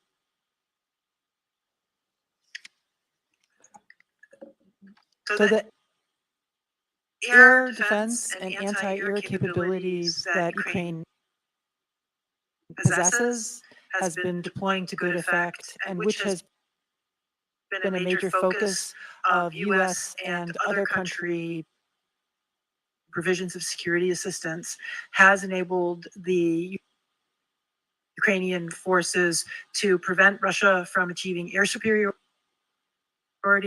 from holding back Russian air operations, which not only protects Ukrainian military formations, but as you know, helps to prevent attacks on civilians. It doesn't prevent all of them. General Walters can speak to that in more detail, but it has played a role. Thank you, General Walters. Congressman, just as you said, we have to continue to iterate as the campaign progresses and make sure that process-wise, for supply and demand to the Ukrainian armed forces, they get what they need for campaign effectiveness.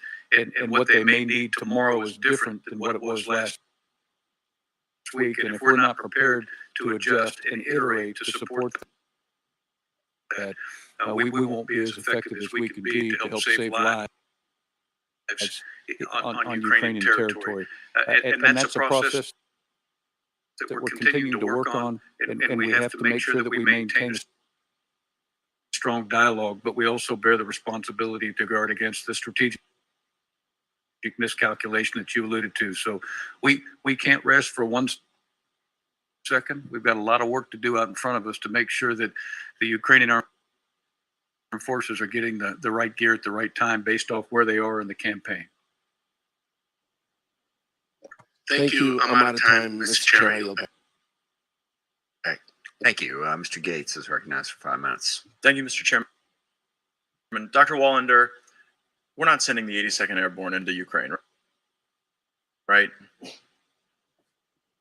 Correct. And regime change in Russia is not the policy of the United States, is it? Correct.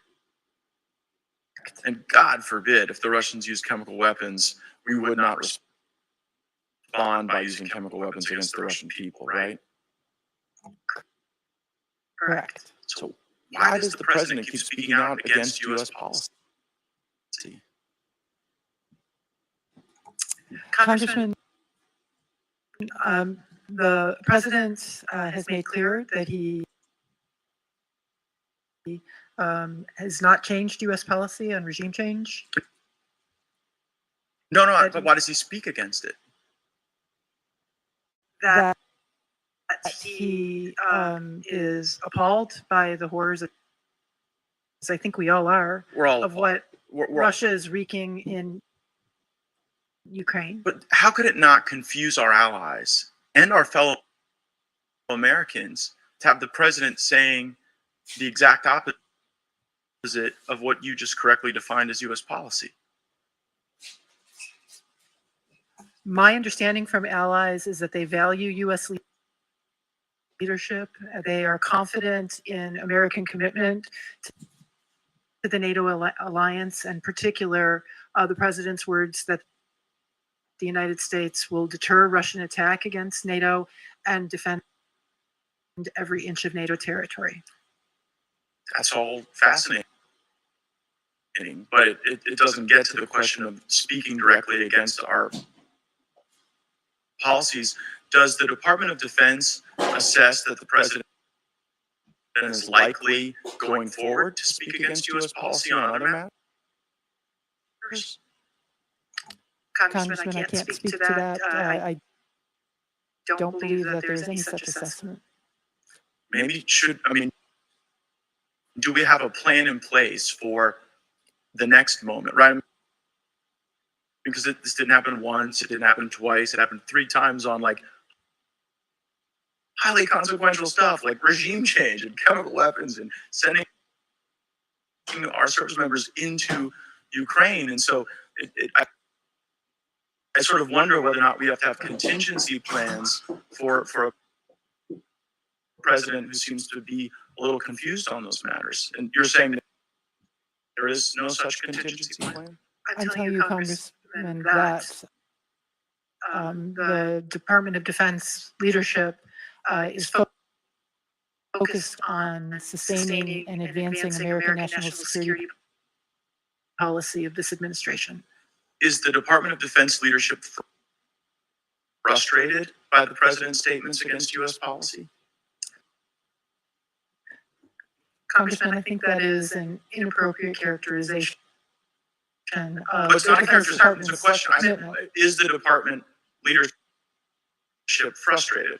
I'm not characterizing. I'm trying to ascertain how hard this job must be to get our force posture aligned, to get our information operations that Mr. Giramendi asked about in line, when you've got a president who seems to be misaligned on these key questions. Congressman, I can only speak for myself. I think it's appropriate, and you have a right to ask the question. And so, speaking for myself, I'm sorry, you can't blame the witness. If you ask a question, you got to give her at least 5 seconds to say something before you interrupt. Go ahead. I am not frustrated. I feel privileged and honored to serve the American people and to serve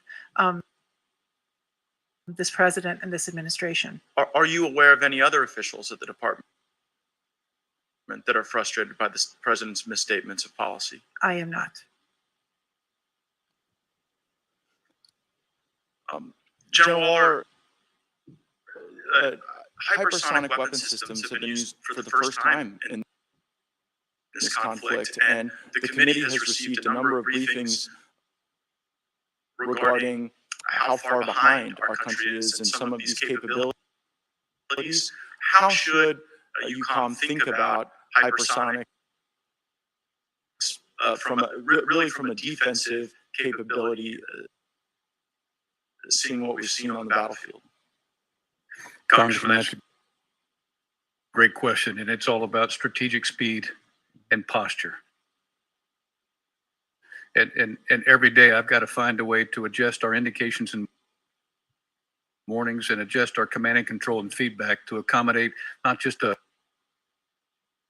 Mach 1 target, but a target that can operate at Mach 4.5. And if we're not doing this in 2022, we're getting way behind. So the efforts are there. We find out what the capabilities are. We find out what their locations are. We examine the different courses of action of where these systems can be utilized. And now we have to adjust fire with our IW systems and our ISR to make sure that we have the best probability of capturing a potential strike. And if we're not adjusting every second of the day, we're making a mistake. And it's a constant adjustment in Yukon as well as Sakura. Speaking of those adjustments, because I only have a moment left, will we see an adjustment in the president's proposed budget or to accommodate our updated thinking about hypersonic now that we've seen them used in Europe? Congressman, we will. Very helpful. I yield back. Mr. Keating is recognized for 5 minutes. Thank you, Mr. Chairman. I'm glad my colleagues acknowledging who the President of the United States actually is. I met yesterday with several members of Ukraine's parliament who also emphasized the fact that they're mothers as well. And these courageous women were telling the story that the soldiers, Russian soldiers that have been captured or killed, had protective devices and equipment on them to counter chemical warfare or biological weapons as well. And they were concerned, given the fact that also Putin has lied about Ukraine's having access to biological or chemical weapons, and that could be used as a false flag as well for their use. Can you comment in this setting to the best of your ability just to address that issue that they brought up to me? Congressman, we similarly have noted the efforts on the part of Russian disinformation operations as classic to lay the pretext for a potential false flag about chemical weapons, the lies about Ukraine having biological weapons and chemical weapons. So we've been tracking it closely and share your concern. It would be beyond outrageous for Russia to step over that bound. And we share your concern and focus on that issue. General Walters, I don't know, they didn't describe what particular equipment they had, but do you think that their concern is justified? Congressman, I think the fix in this area is get the truth out at speed so that you can make a difference. And we are dramatically improving our ability to sense what is said and to respond quickest and in the information domain to arrest the false flags that occur. That's the change that we need to make, and we are making. And I see a higher degree of effectiveness in this campaign than I've witnessed before. And it's just because we've drawn on some pretty severe lessons learned from previous engagements. Yeah. I have a concern too that we talked about strategic miscalculation, but I'm also concerned with public reports about the level of communication between the Russians and our own chair of the Joint Chiefs. These things are in place even in the worst times of war for deconfliction and similar kind of miscalculations or that can occur. Does that seem to be a concern? Is there anything, is it true, to the extent you can talk in the setting, about the deteriorating level of communication at the highest level of the military, which is always there as a safeguard? Congressman, I can comment about the SACIA responsibilities that I have to communicate with my counterpart in Russia for the purpose of safety deconfliction. The attempts have been made constantly over the course of the last 90 days. At some point, as we approach closer to the campaign that they initiated without us knowing, those conversations broke off. And I won't speak for the chairman, but I know he's done the same, and he's been very, very aggressive with respect to seeking that conversation with his counterpart for the purpose of safety deconfliction. And unfortunately, those conversations haven't occurred. That's distressing. Dr. Wallander, on sanctions, we talked a lot about sanctions in this war and their effectiveness with the Ukraine, withstanding so much themselves on the ground. Nothing compares to what they're doing. But these sanctions we're all giving, our European allies are taking some of the pain. We are as well. But sanctions are doing more than just affecting the economy. I think they have a strategic effect on Russia's military capability as well. Things like semiconductors, chips, and everything. Can you talk to the effectiveness of some of the sanctions on what they're doing to Russia's military capability? So, Congressman, you rightly point to not just the financial sanctions, but the restrictions on technology. Those restrictions will have an effect over time. And my understanding from the sanctions package that was chosen is that it was designed both to have the effect over time and to target precisely Russia's future capabilities, so that its ability to launch these kinds of military operations against its neighbors is severely impacted. Well, thank you both for your service. I'd like to thank Paul for his service, and I yield back. Thank you, Mr. Bacon, for recognized for 5 minutes. Thank you, Mr. Chairman, and thanks for you both being here. Appreciate your leadership. And I was with General Walters, some of his recently retired peers last night, and we were singing your praises. So thank you for what you're doing in NATO. My main feedback to the administration since like December, January, and February is that we were being told, yes, Russia has decided to attack, and a lot of the emphasis is what we're going to do after the invasion. I always felt like we should have been put more emphasis on the deterrence side of that. Excuse me. I recommended long-range air defenses. I recommended anti-shipping missiles. I was told that that would be provocative. I think that put us behind the 8 ball once the invasion occurred. And now the Ukrainians are asking for MiG-21s, Su-25s, and we're resisting that. We're saying that we need to do long-range air defenses instead.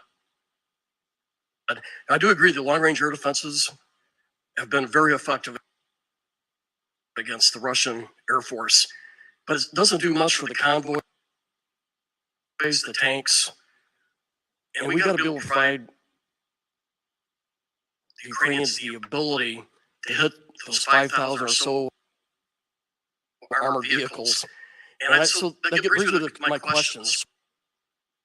The Switchblade, I think it's a very capable system, but 100 is not enough. Would you agree that if they got thousands of these vehicles, we got to have to increase that ability to go after these convoys, these tanks, the armored vehicles. So that would be my question to General Walters. Congressman, I'm convinced that when we get the first set of switchblades in, there'll be an immediate request from the Ukrainians for more. So no argument here. It seems imperative that we give them the ability to hit these convoys on trucks 20, 30, 40 miles back. You know, the Javelins are more in the close-in fight, and I think that they could have a tipping point impact. My next question involves the F-35 to General Walters. Again, how important is the F-35 delivery to you and NATO, whether it's U.S. or the allies?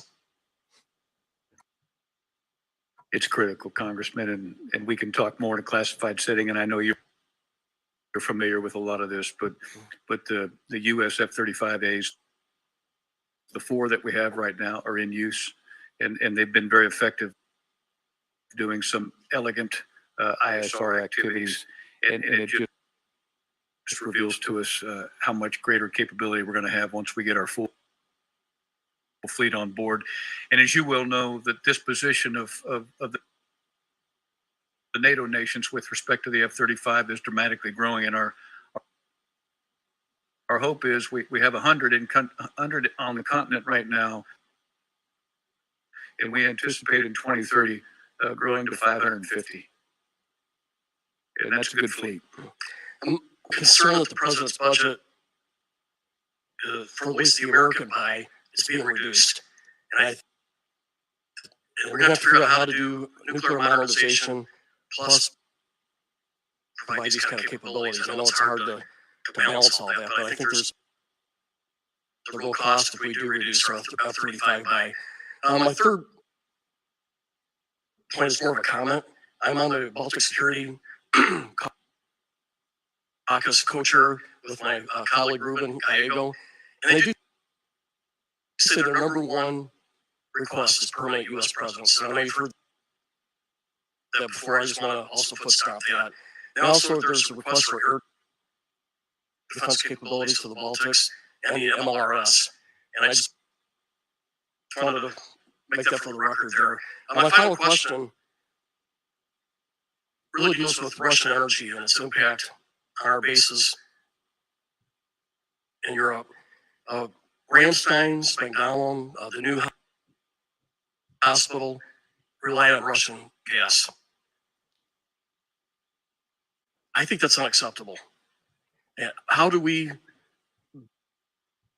build this resilience into the U.S. bases so we're not dependent on Russian gas? And that question to either one of you. Congressman, I'll take a shot at that first. As you will know, the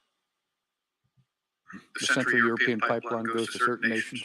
We'll continue to work ways to try to expand that to the max extent practical. And Europe itself gets 40% of their natural gas from Russia. We in DOD, as you also well know, over the course of the last decade and a half, have worked on stock reserve with respect to petrol and stock reserve with respect to generators and in critical infrastructures like the new hospital and the current hospital. Those have to be available so that we can appropriately sustain. And that's very expensive and a tough way to do business, but we have to continue to look at ways to take that Central European pipeline and get it out to as many folks as possible. I've been preaching this concern now for about 3 years because if Russia turns off their energy and Ramstein's so pivotal to what we're doing, it doesn't just make sense. So we got to come up with a better resilience plan. So with that, Mr. Chairman, I yield back and I thank you both for your leadership. Thank you, Mr. Kemp. Recognized for 5 minutes. Thank you, Mr. Chair. And want to thank the two of you for coming over here. And I don't want to retread too much of what's been asked and will continue to be asked about Ukraine, but I did want to just point out my strong urgings to the administration to really follow through on the priority list that the Ukrainians are providing us in terms of what security defenses are there, and for us to take that close look, including on the jets, including on the long range air defense systems and things of that nature.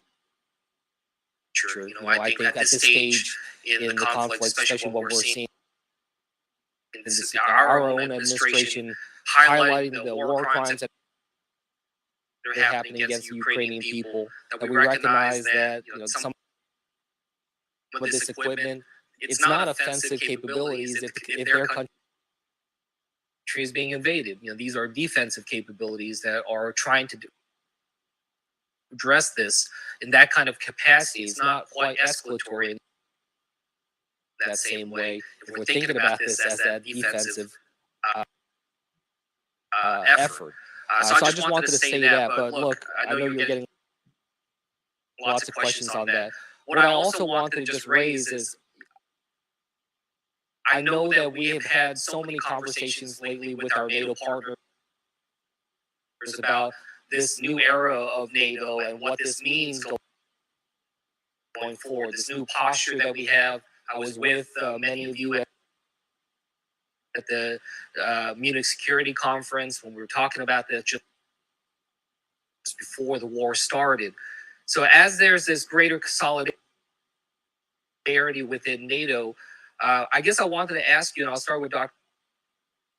Wallander, when we look at this threat that NATO is facing and the investments and the increased investments that countries are saying that they're willing to make, what is that looking like right now in terms of the conversations? Obviously, there's the security threats that we face with Russia right now,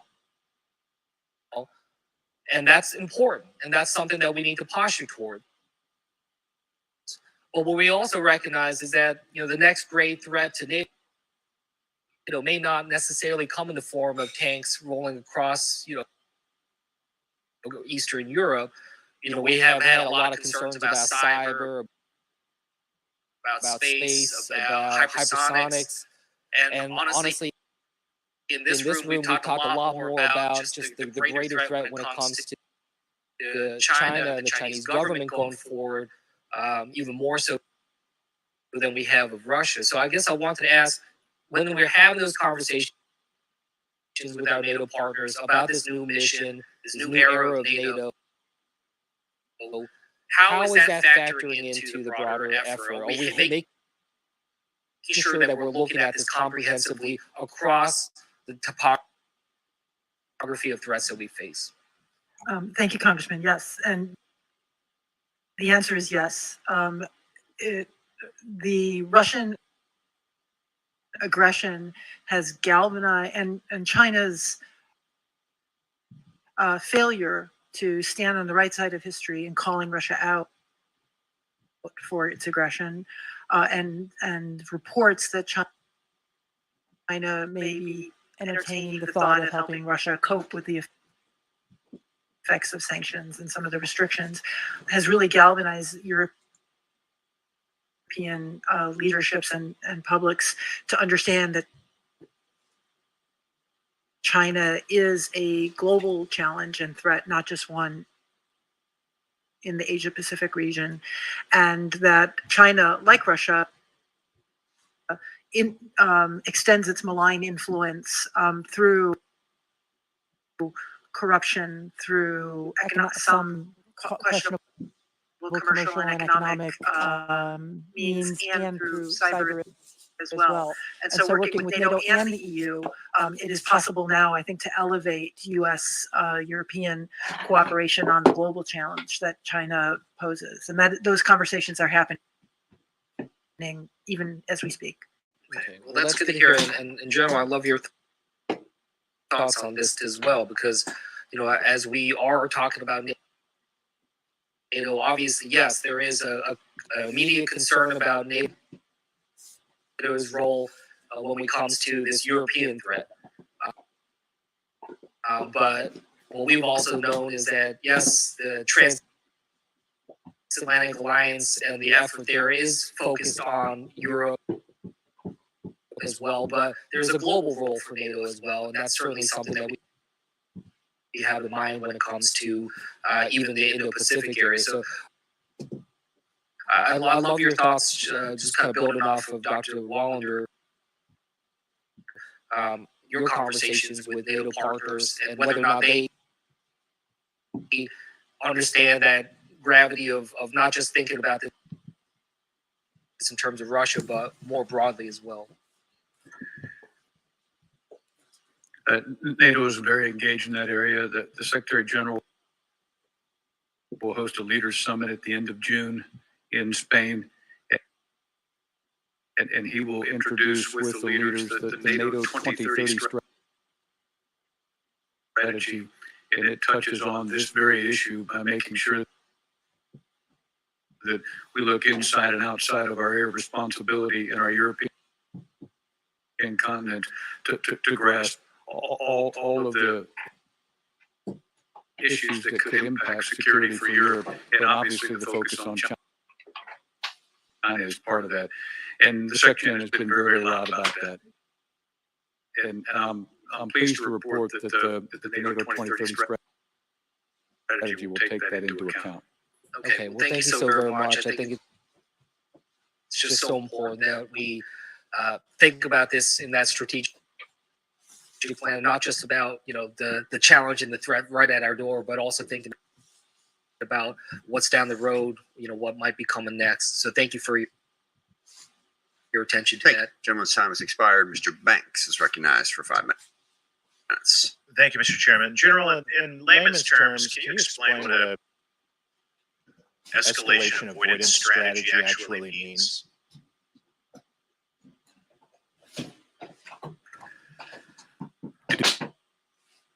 Do not enter into World War III.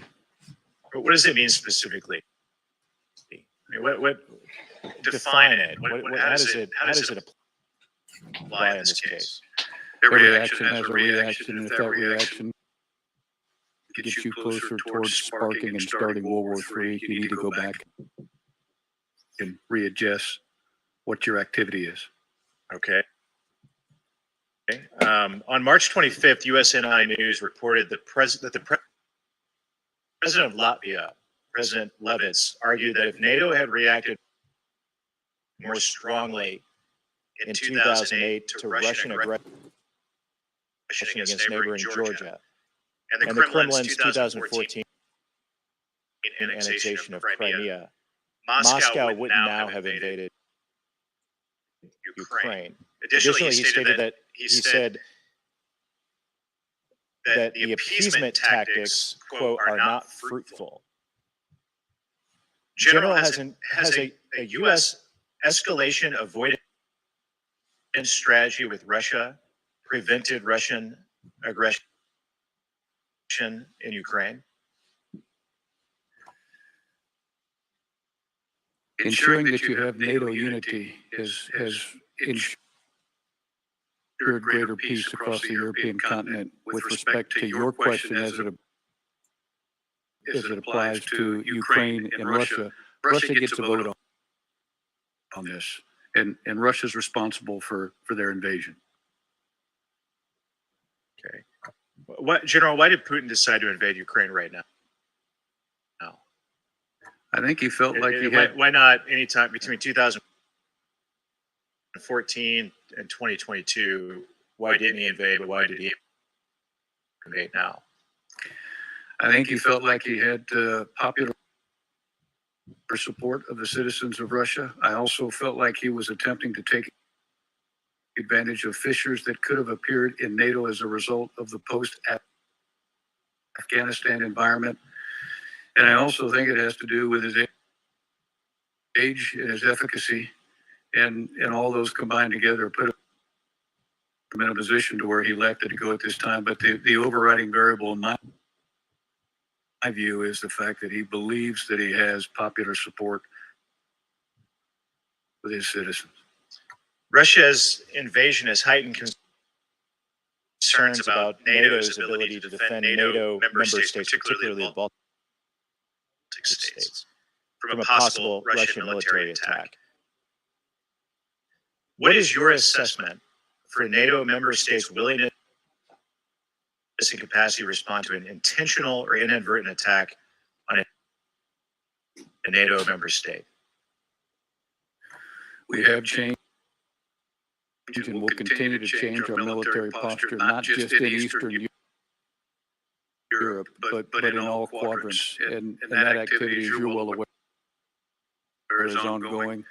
And the degree of cooperation from the nations is as strong as we've seen. The Washington Post reported on March 11th that President Zelensky pleaded for the MiG-29 transfer while having support from a bipartisan group of U.S. lawmakers, including many of us in this room.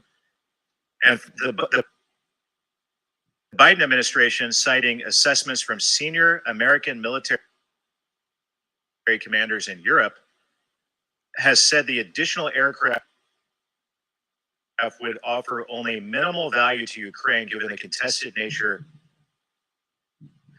of its airspace. Do you still agree with that assessment? I do, Congressman. Russia is bombarding Ukrainian civilians. Ukraine obviously needs equipment for air defense. What equipment should the U.S. or NATO provide Ukraine for it to defend itself from Russian aerial attacks?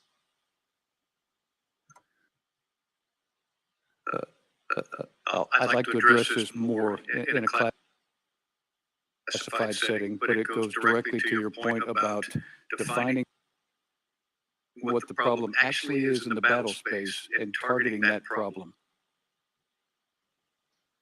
Understood. I look forward to those answers in a classified setting. The Trump administration was the first administration to provide Ukraine with javelins and significantly increased lethal aid to the Baltic states. Why is the U.S. or its NATO partners not supplying more anti-aircraft defense systems to Ukraine? So again, in a classified setting, I can give you the contributions per nation in this particular area, and I think it might clear the air a little bit about what is actually going to the Ukrainians. General, is NATO too concerned with escalation to more effectively support Ukraine? NATO is very concerned about effectively supporting Ukraine and also very concerned about ensuring that we manage escalation appropriately. Thank you, Mr. Chairman. Renee back. We'll now recognize Ms. Locken from Michigan. Thank you to both of you for being here. I know we're in hour 2 here, 2.5, and I can't think of two better people to come and talk to us about these issues right now, both of you. Many of us are very affected by this Ukrainian parliamentary delegation that's here in town that was sent to kind of advocate. I met with them this morning, and their position is that, in contrast to what the media is reporting about the negotiations between the Ukrainians and the Russians, that the Russians are not at all being benevolent about pulling back from cities, and in fact, anywhere they're announcing they're pulling back are areas where the Ukrainians are kicking them out. Can you speak to that? Is that a correct characterization? Do we see anything that connotes any kind of pullback by the Russians at all in the name of peace? Congresswoman, some small maneuvering of forces, I believe, for the purpose of adjusting the campaign to go into a different geographical region. And as a military commander, as you well know, I can't trust anything with respect to a potential foe. So we continue to remain vigilant in all areas, and we certainly anticipate that this area will be readdressed by the Russians in the near future. We were also told that a new list of equipment and support requests was transmitted to the Department of State and Department of Defense. Are you two aware of this request? And either way, who in the Department of Defense is the senior-most person responsible for metering out the new request from the Ukrainian government? We have a request from the Ministry of Defense as recently as yesterday. I do not know if it's the same list as the one you were handed. I'm guessing it is. The responsibility for security assistance assessment is managed in the Office of the Secretary of Defense for Policy, including my chain of command, and it is something we work on every day. Is there a unit or a task force or some emergency group that's been stood up at the Pentagon that's specifically looking for the Soviet-era weapons that the Ukrainians have so desperately asked us for? And if so, who is the head of that unit? That would be led by my office in cooperation with other components of DoD, including DSCA, Joint Staff, intelligence community, and diplomatic outreach. So there is a task force or something that's set up, or it's housed in your office? It's housed in our office. Okay. Can you just give us the official position? You've heard a bunch of us ask about the equipment of the planes, the Soviet-era planes. What is the official position of the Department of Defense on providing or helping to facilitate Russian-made aircraft that the Ukrainians have asked for? The official policy is that countries that wish to donate, that have the Soviet legacy aircraft, it's their sovereign decision. We ask those countries, if they're NATO allies, to consider the potential escalation dynamics and that balancing of risk that General Walters has explained so well. And we are listening to the Ukrainians carefully on what they need and working to fulfill their requests as diligently as we are able. Okay. Just a couple of additional questions.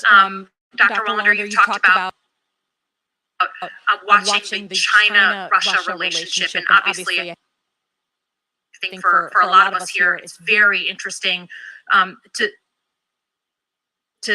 think about what China is learning from all of this. We know that there's been some military cooperation exercises, those kinds of things. We know there's been talks between the Russians and the Chinese. Have you seen any evidence, classified or otherwise, just yes or no, that the Chinese are working with the Russians on non-conventional military means, so cyber attack in particular? No. Okay. Have you seen any other evidence that the Chinese are aiding and abetting the Russians other than sort of the kind of conversations that they've been having and sort of the basic supplies that they've been providing, things like REs? No. Okay.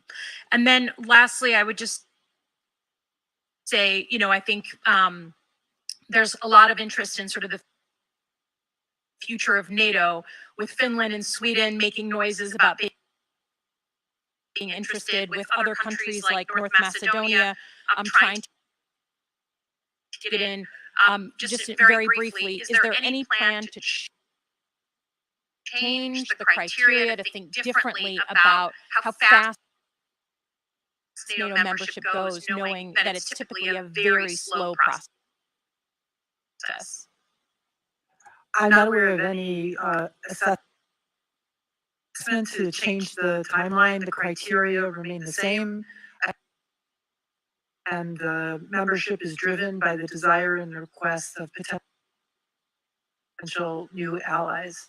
Appreciate it. I think North Macedonia is the one that we hope will be broken in sooner rather than later for a whole bunch of reasons. But thanks very much for your time. I yield back. Thank you. Mr. Waltz is recognized for 5 Thank you, Mr. Chairman, I just want to build on the comments comments of some of my colleagues. And I think we need to recognize, and we need and to we do need to do so so in a in a very very clear-eyed way, that that deterrence did fail. The fact that we have cities that are now leveled, it's notable that NATO is now unified. It's notable that Germany is reversing its long-held positions, whether it's on energy or on its defense spending. But we have 4 million refugees in cities that are leveled because deterrence failed. So just to be clear, General Walters, you agreed deterrence failed? Reference the parameters that you just talked about, no argument. I mean, saying that our Asian allies are unified after Taipei is leveled. Right?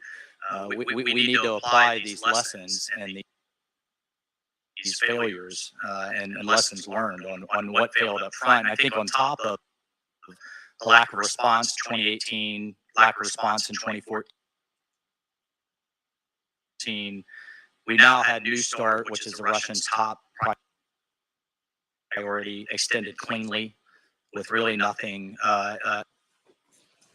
in return. Lack of response to the colonial pipeline, the lifting of sanctions on Nord Stream 2, not to mention the Germans and others' posture beforehand. And I think part of that, when I was out on a visit, was the continual message that we heard out in Kyiv was that the weapons that the Ukrainians were asking for as recently as December would have been too escalatory, including the Stingers. General, would it have made a difference if the Ukrainians had had Stingers months ago, had the opportunity to train on them, and had them on day one? Would that have made an operational difference in their ability to fight? Congressman, it could have. And as we talked about before in our discussions yesterday, as we always do in the military, which you're very familiar with, we've got to go back and scrub this from cradle to grave and make sure in every potential soft spot, we look where some of the flaws are and make corrections. And that may very well be one of the areas. I don't know. I mean, in fact, we were told that we couldn't, the United States couldn't give, this committee was told that we couldn't give them Stingers because we didn't have any export variants, only to find out 8 weeks later it was literally 3 screws and a component that had to be taken off. And I think we owe that to the Ukrainians, and we owe that honest assessment to ourselves. In the same vein, we talk about how sanctions are biting on the Russian logistics system. Would it have been effective if we had had those sanctions 6 months ago in place and more effective now? It could have been, and we need to scrub that as well. Okay. Just switching to the Black Sea, which we talked about as well. Do we currently have any U.S. ships in the Black Sea? We do not. When did those, I believe it was 2 DDGs, when did they move out? It was in the January timeframe. Pre-invasion. Pre-invasion. That was a policy decision to vacate the Black Sea. It was. Dr. Wallander, what was the policy decision to essentially cede an ocean, or cede the Black Sea, to the Russian Navy? Congressman, I was not in office at the time, but I owe you an answer, and I'll get back to you with an answer of the assessment. Okay, but your assessment now, we're not putting any force structure in now to, I mean, literally, as Russian ships are bombarding Mariupol. And by the way, we didn't give harpoons because those could have been too escalatory. So let's speak to the now, but I would appreciate an answer. I mean, what I understood as the policy decision was that ships in the Black Sea would be too escalatory. And we didn't want to provoke the Russians. I think we're seeing a theme here that we need to be very, very careful of as we move forward, and that a fear of escalation could actually invite the escalation from the other side. But in terms of the ships now, and our General, are we flying over the Black Sea now with any military assets? We are, Congressman. Directly over? Or not on the periphery, but actually, we are overflying the Black Sea with unmanned aerial systems, and in the southern portion with manned systems and commercial. Great. Last question. In terms of training Ukrainians outside of Ukraine, are we conducting any training of the Ukrainians outside of Ukraine?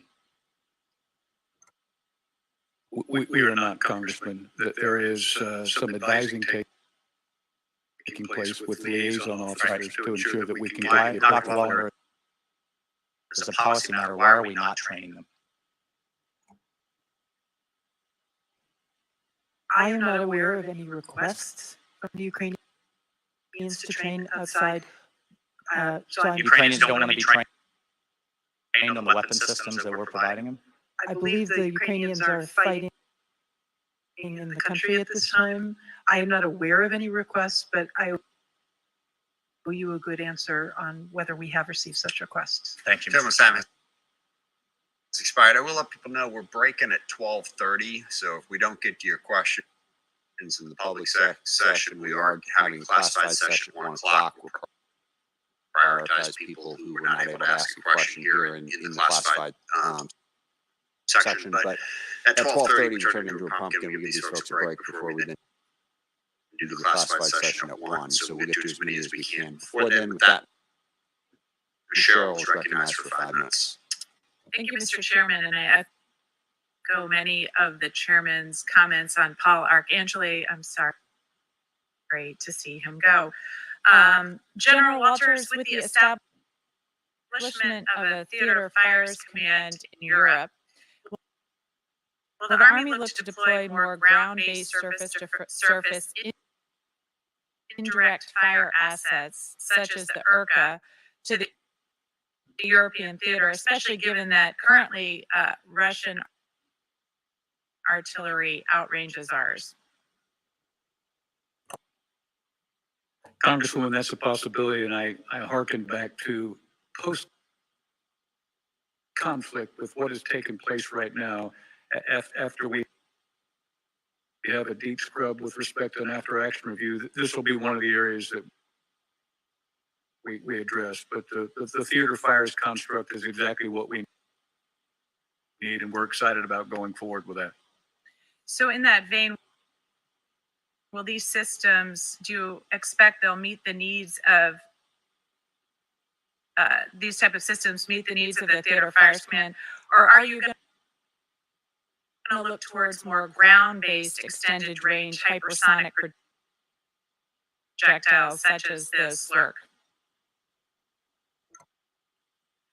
We'll look at as many domains as we possibly can to use those capabilities. And again, we'll be able to fine tune our focus once we have a post-conflict scrub on this particular area. But again, as many domains as possible is better when it comes to deterrence and defense. And can you speak a little bit more about that, about the importance of having an all-weather surface-to-surface precision fires capability in UCOM. Congressman, I'll just state that having those capabilities that impact as many domains as possible, that have the ability to range with precision, complicates the task for a potential enemy against us. So it dramatically improves your deterrence posture, and that's all positive. Thank you.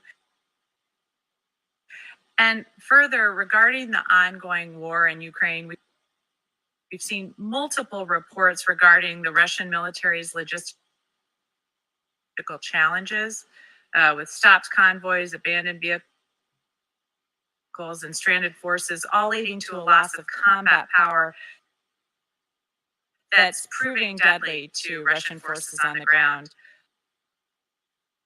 Although UCOM's taking steps to guarantee infrastructure that would allow for freedom of maneuver throughout the AR, what steps are we taking to ensure logistical efforts will be successful in a contested environment, particularly with fuels and/or power sources? Are we looking at new fuels or power sources for to make sure that we maintain our logistics in theater?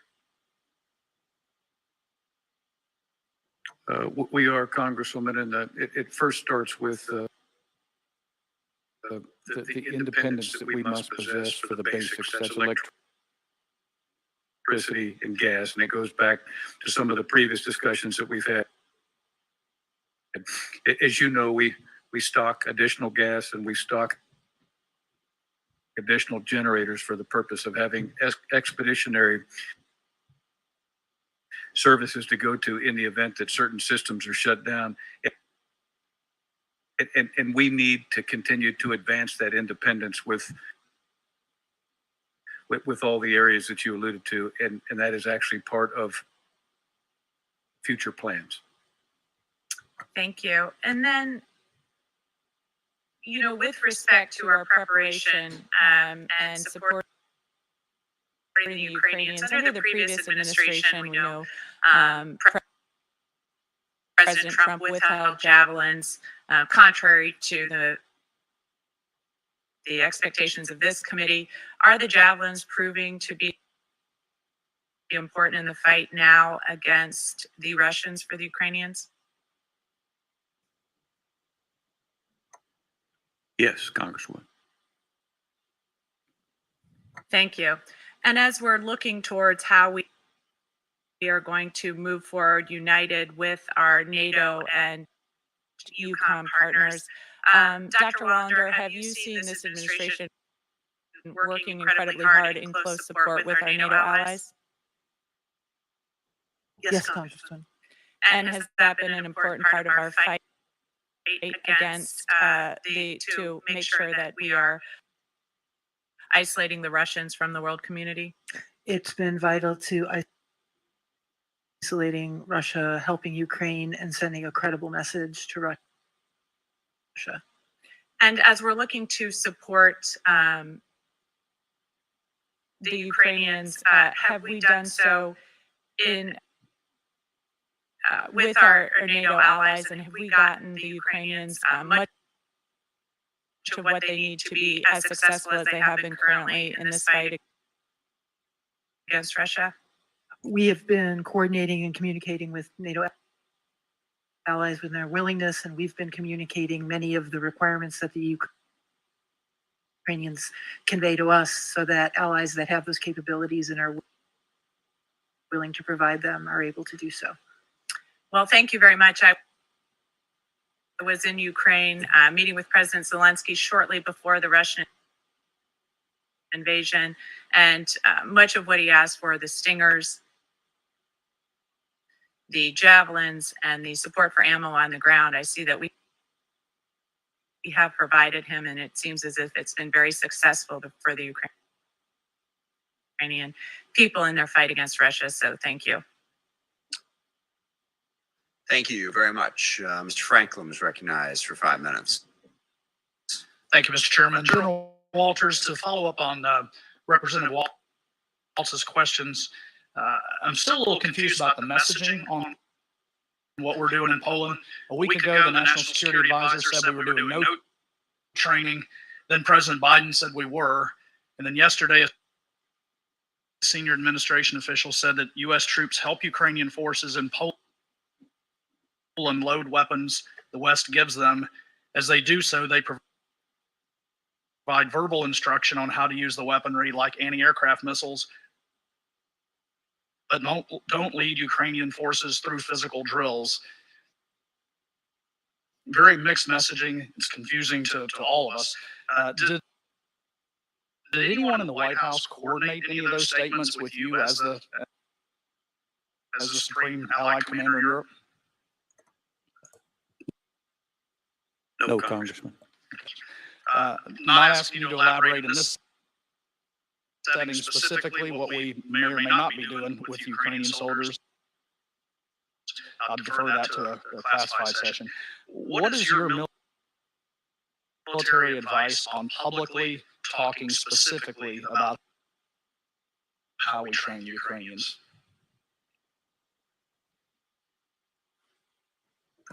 Can you quantify that question? I'm having a hard time grasping what the question is. Well, should we be talking publicly about what we're doing specifically on the ground, tactically, with our allies? Not publicly, Congressman. Thanks. So, General, I think we've witnessed a change in defensive tactics during this invasion of Ukraine that few really expected. We've all seen decimated Russian armor columns and the takedown of relatively sophisticated fighters by cheap and plentiful weapons. I know there'll be a lot for tacticians to chew on in our war colleges when the war ends, but it already looks clear that the 20th century tactics of mass land warfare aren't as effective today as they were when Eastern Europe was last invaded in World War II. Do you think the Ukrainian strategy of low-cost, high-volume kinetic weapons is a feasible strategy for future conflicts against competitor nations? Congressman, I'm not familiar with all the parameters of the so-called Ukrainian strategy, but I will tell you that one of the things that makes a huge difference is what's in the heart of the citizens and their support for the military activities. And I think after this is all said and done, when we go back and take a look at what transpired, that is one of the areas that has made a big difference, certainly up to this point, and we still have a long ways to go. Well, clearly, we've all been just amazed at the tenacity of the Ukrainian fighters, and I think there's a lot to be said for the training that we've conducted side by side with those allies, not just the Ukrainians, and also the high impact of relatively low-cost things like drones, stingers, javelins. It doesn't matter how many tanks you have if they can be taken out pretty simply with low-tech weapons. Do you think the calculus of investing in high-value, high-tech, long build time systems will or should shift in the DoD to favor more nimble and expendable systems? Congressman, I think that's going to be one of the areas that we have to take a deep look at, and that mixed with capabilities that are less elegant need to be factored into this discussion, and we have to be willing to listen very closely about what we've learned, and then we'll make adjustments. Finally, last question. Do you see the possibility of amending our current offensive and defensive strategies with lessons we're learning in Ukraine, and if so, what might those look like? And I know it's early to be making those kinds of assessments. I think we have to always be willing to adapt to change and listen to every possible input in every part of any conflict. And this is one of the areas that, no matter how insignificant we think some issue may be, we've got to pay attention to it. And I think if we're a good learning organization, which the department certainly is, we'll take all that into account as we press forward. But yes, we have to learn from what unfolded in this particular conflict. We still have a long ways to go, though. Thank you, General. Now you're back. Thank you. Mr. Crow's recognized when he's done. We're going to take our break at 12:30. We'll reconvene at 1 o'clock upstairs for the classified portion of the hearing. Mr. Crow's recognized for 5 minutes. Thank you, Mr. Chairman, and thank you to both of you for coming in today. I wanted to start by just addressing a comment that one of my colleagues made earlier about concerns about intelligence failures. And General Walters, you had said that you guys would conduct an assessment of where you were soft in areas where you can improve, which I appreciate. But I sit on both the Armed Services and the Intel Committee, and I have to say, we nailed it. Like, so starting back last fall, we started to determine what was happening. We were ringing the alarm bells, and we engaged in an unprecedented public engagement and private engagement with our allies, with the international community, releasing, declassifying information, getting the Ukrainians prepared to address this. This is, in my view, one of our generation's finest intelligence successes, and something that I think we should talk more about. And I just wanted to say that, and I hope you all agree, because yes, we can always improve, and that's the military mindset, General Walters, which I appreciate. There's always room for improvement. That's why we do AARs. But I think it's important to say that the intelligence community and the military did an exceptional job, and I want to point that out.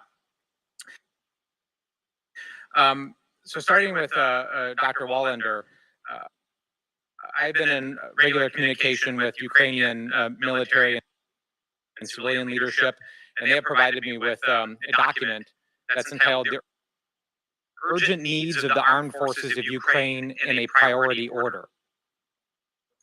And it lists 17 items, and it goes into extreme detail. I wanted to ask both of you, have you received and are you familiar with this list? Yes. And General Walters?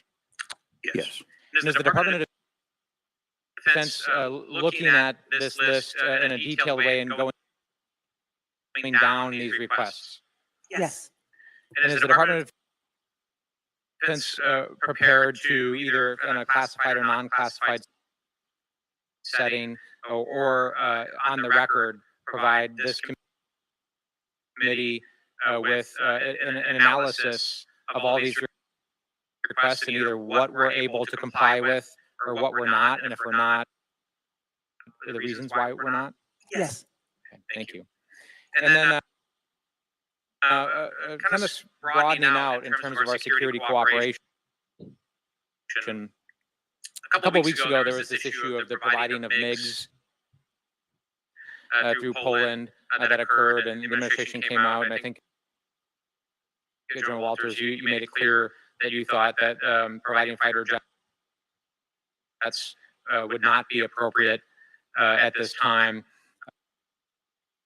And yet we continue to hear from Ukraine this would be not a game changer necessarily, but an important element to Ukraine's defense, that it would allow them to project power, particularly in the south and the east, Mariupol and other places where they cannot, allow them to cut off supply lines. So I'm trying to, and they also have told me that they're rebuilding their airfields. They have airfield capability. They have logistics support capability. They have pilots that are able to fly it, and they can support it, and that would make a difference. And it strikes me that Ukrainians are not going to ask necessarily for something they can't use in most instances because they're fighting for their survival. So could you both tell me where are we on the fighter jet issue? Is that something that we are taking a fresh look at? Number one, and number two, this issue of escalation. Does the administration draw a line at vehicles, at aircraft and vehicles? Is that determined to be too escalatory, and we're only going to provide things short of that? Dr. Wallander, we'll start with you. I don't believe that the position of the Department of Defense, both the policy side and the military, best advice has changed on the assessment, although I defer to General Walters. On the fighter jets? On the general issue that you raised about if we changed our position on that, yes. Okay. On the issue of ruling out certain kinds of vehicles, I think it is capabilities driven rather than particular kinds of vehicles, but we can pursue this and get into more detail in the next session. And Congressman, I'll just add, good departments allow commanders to provide best military advice. I continue to assess, and I do know with Secretary Austin, he expects me, if I deem so, to provide best military advice to change courses. And at this time, that is not my best military advice with respect to the aircraft. And I can elaborate on that a little bit more in a classified setting.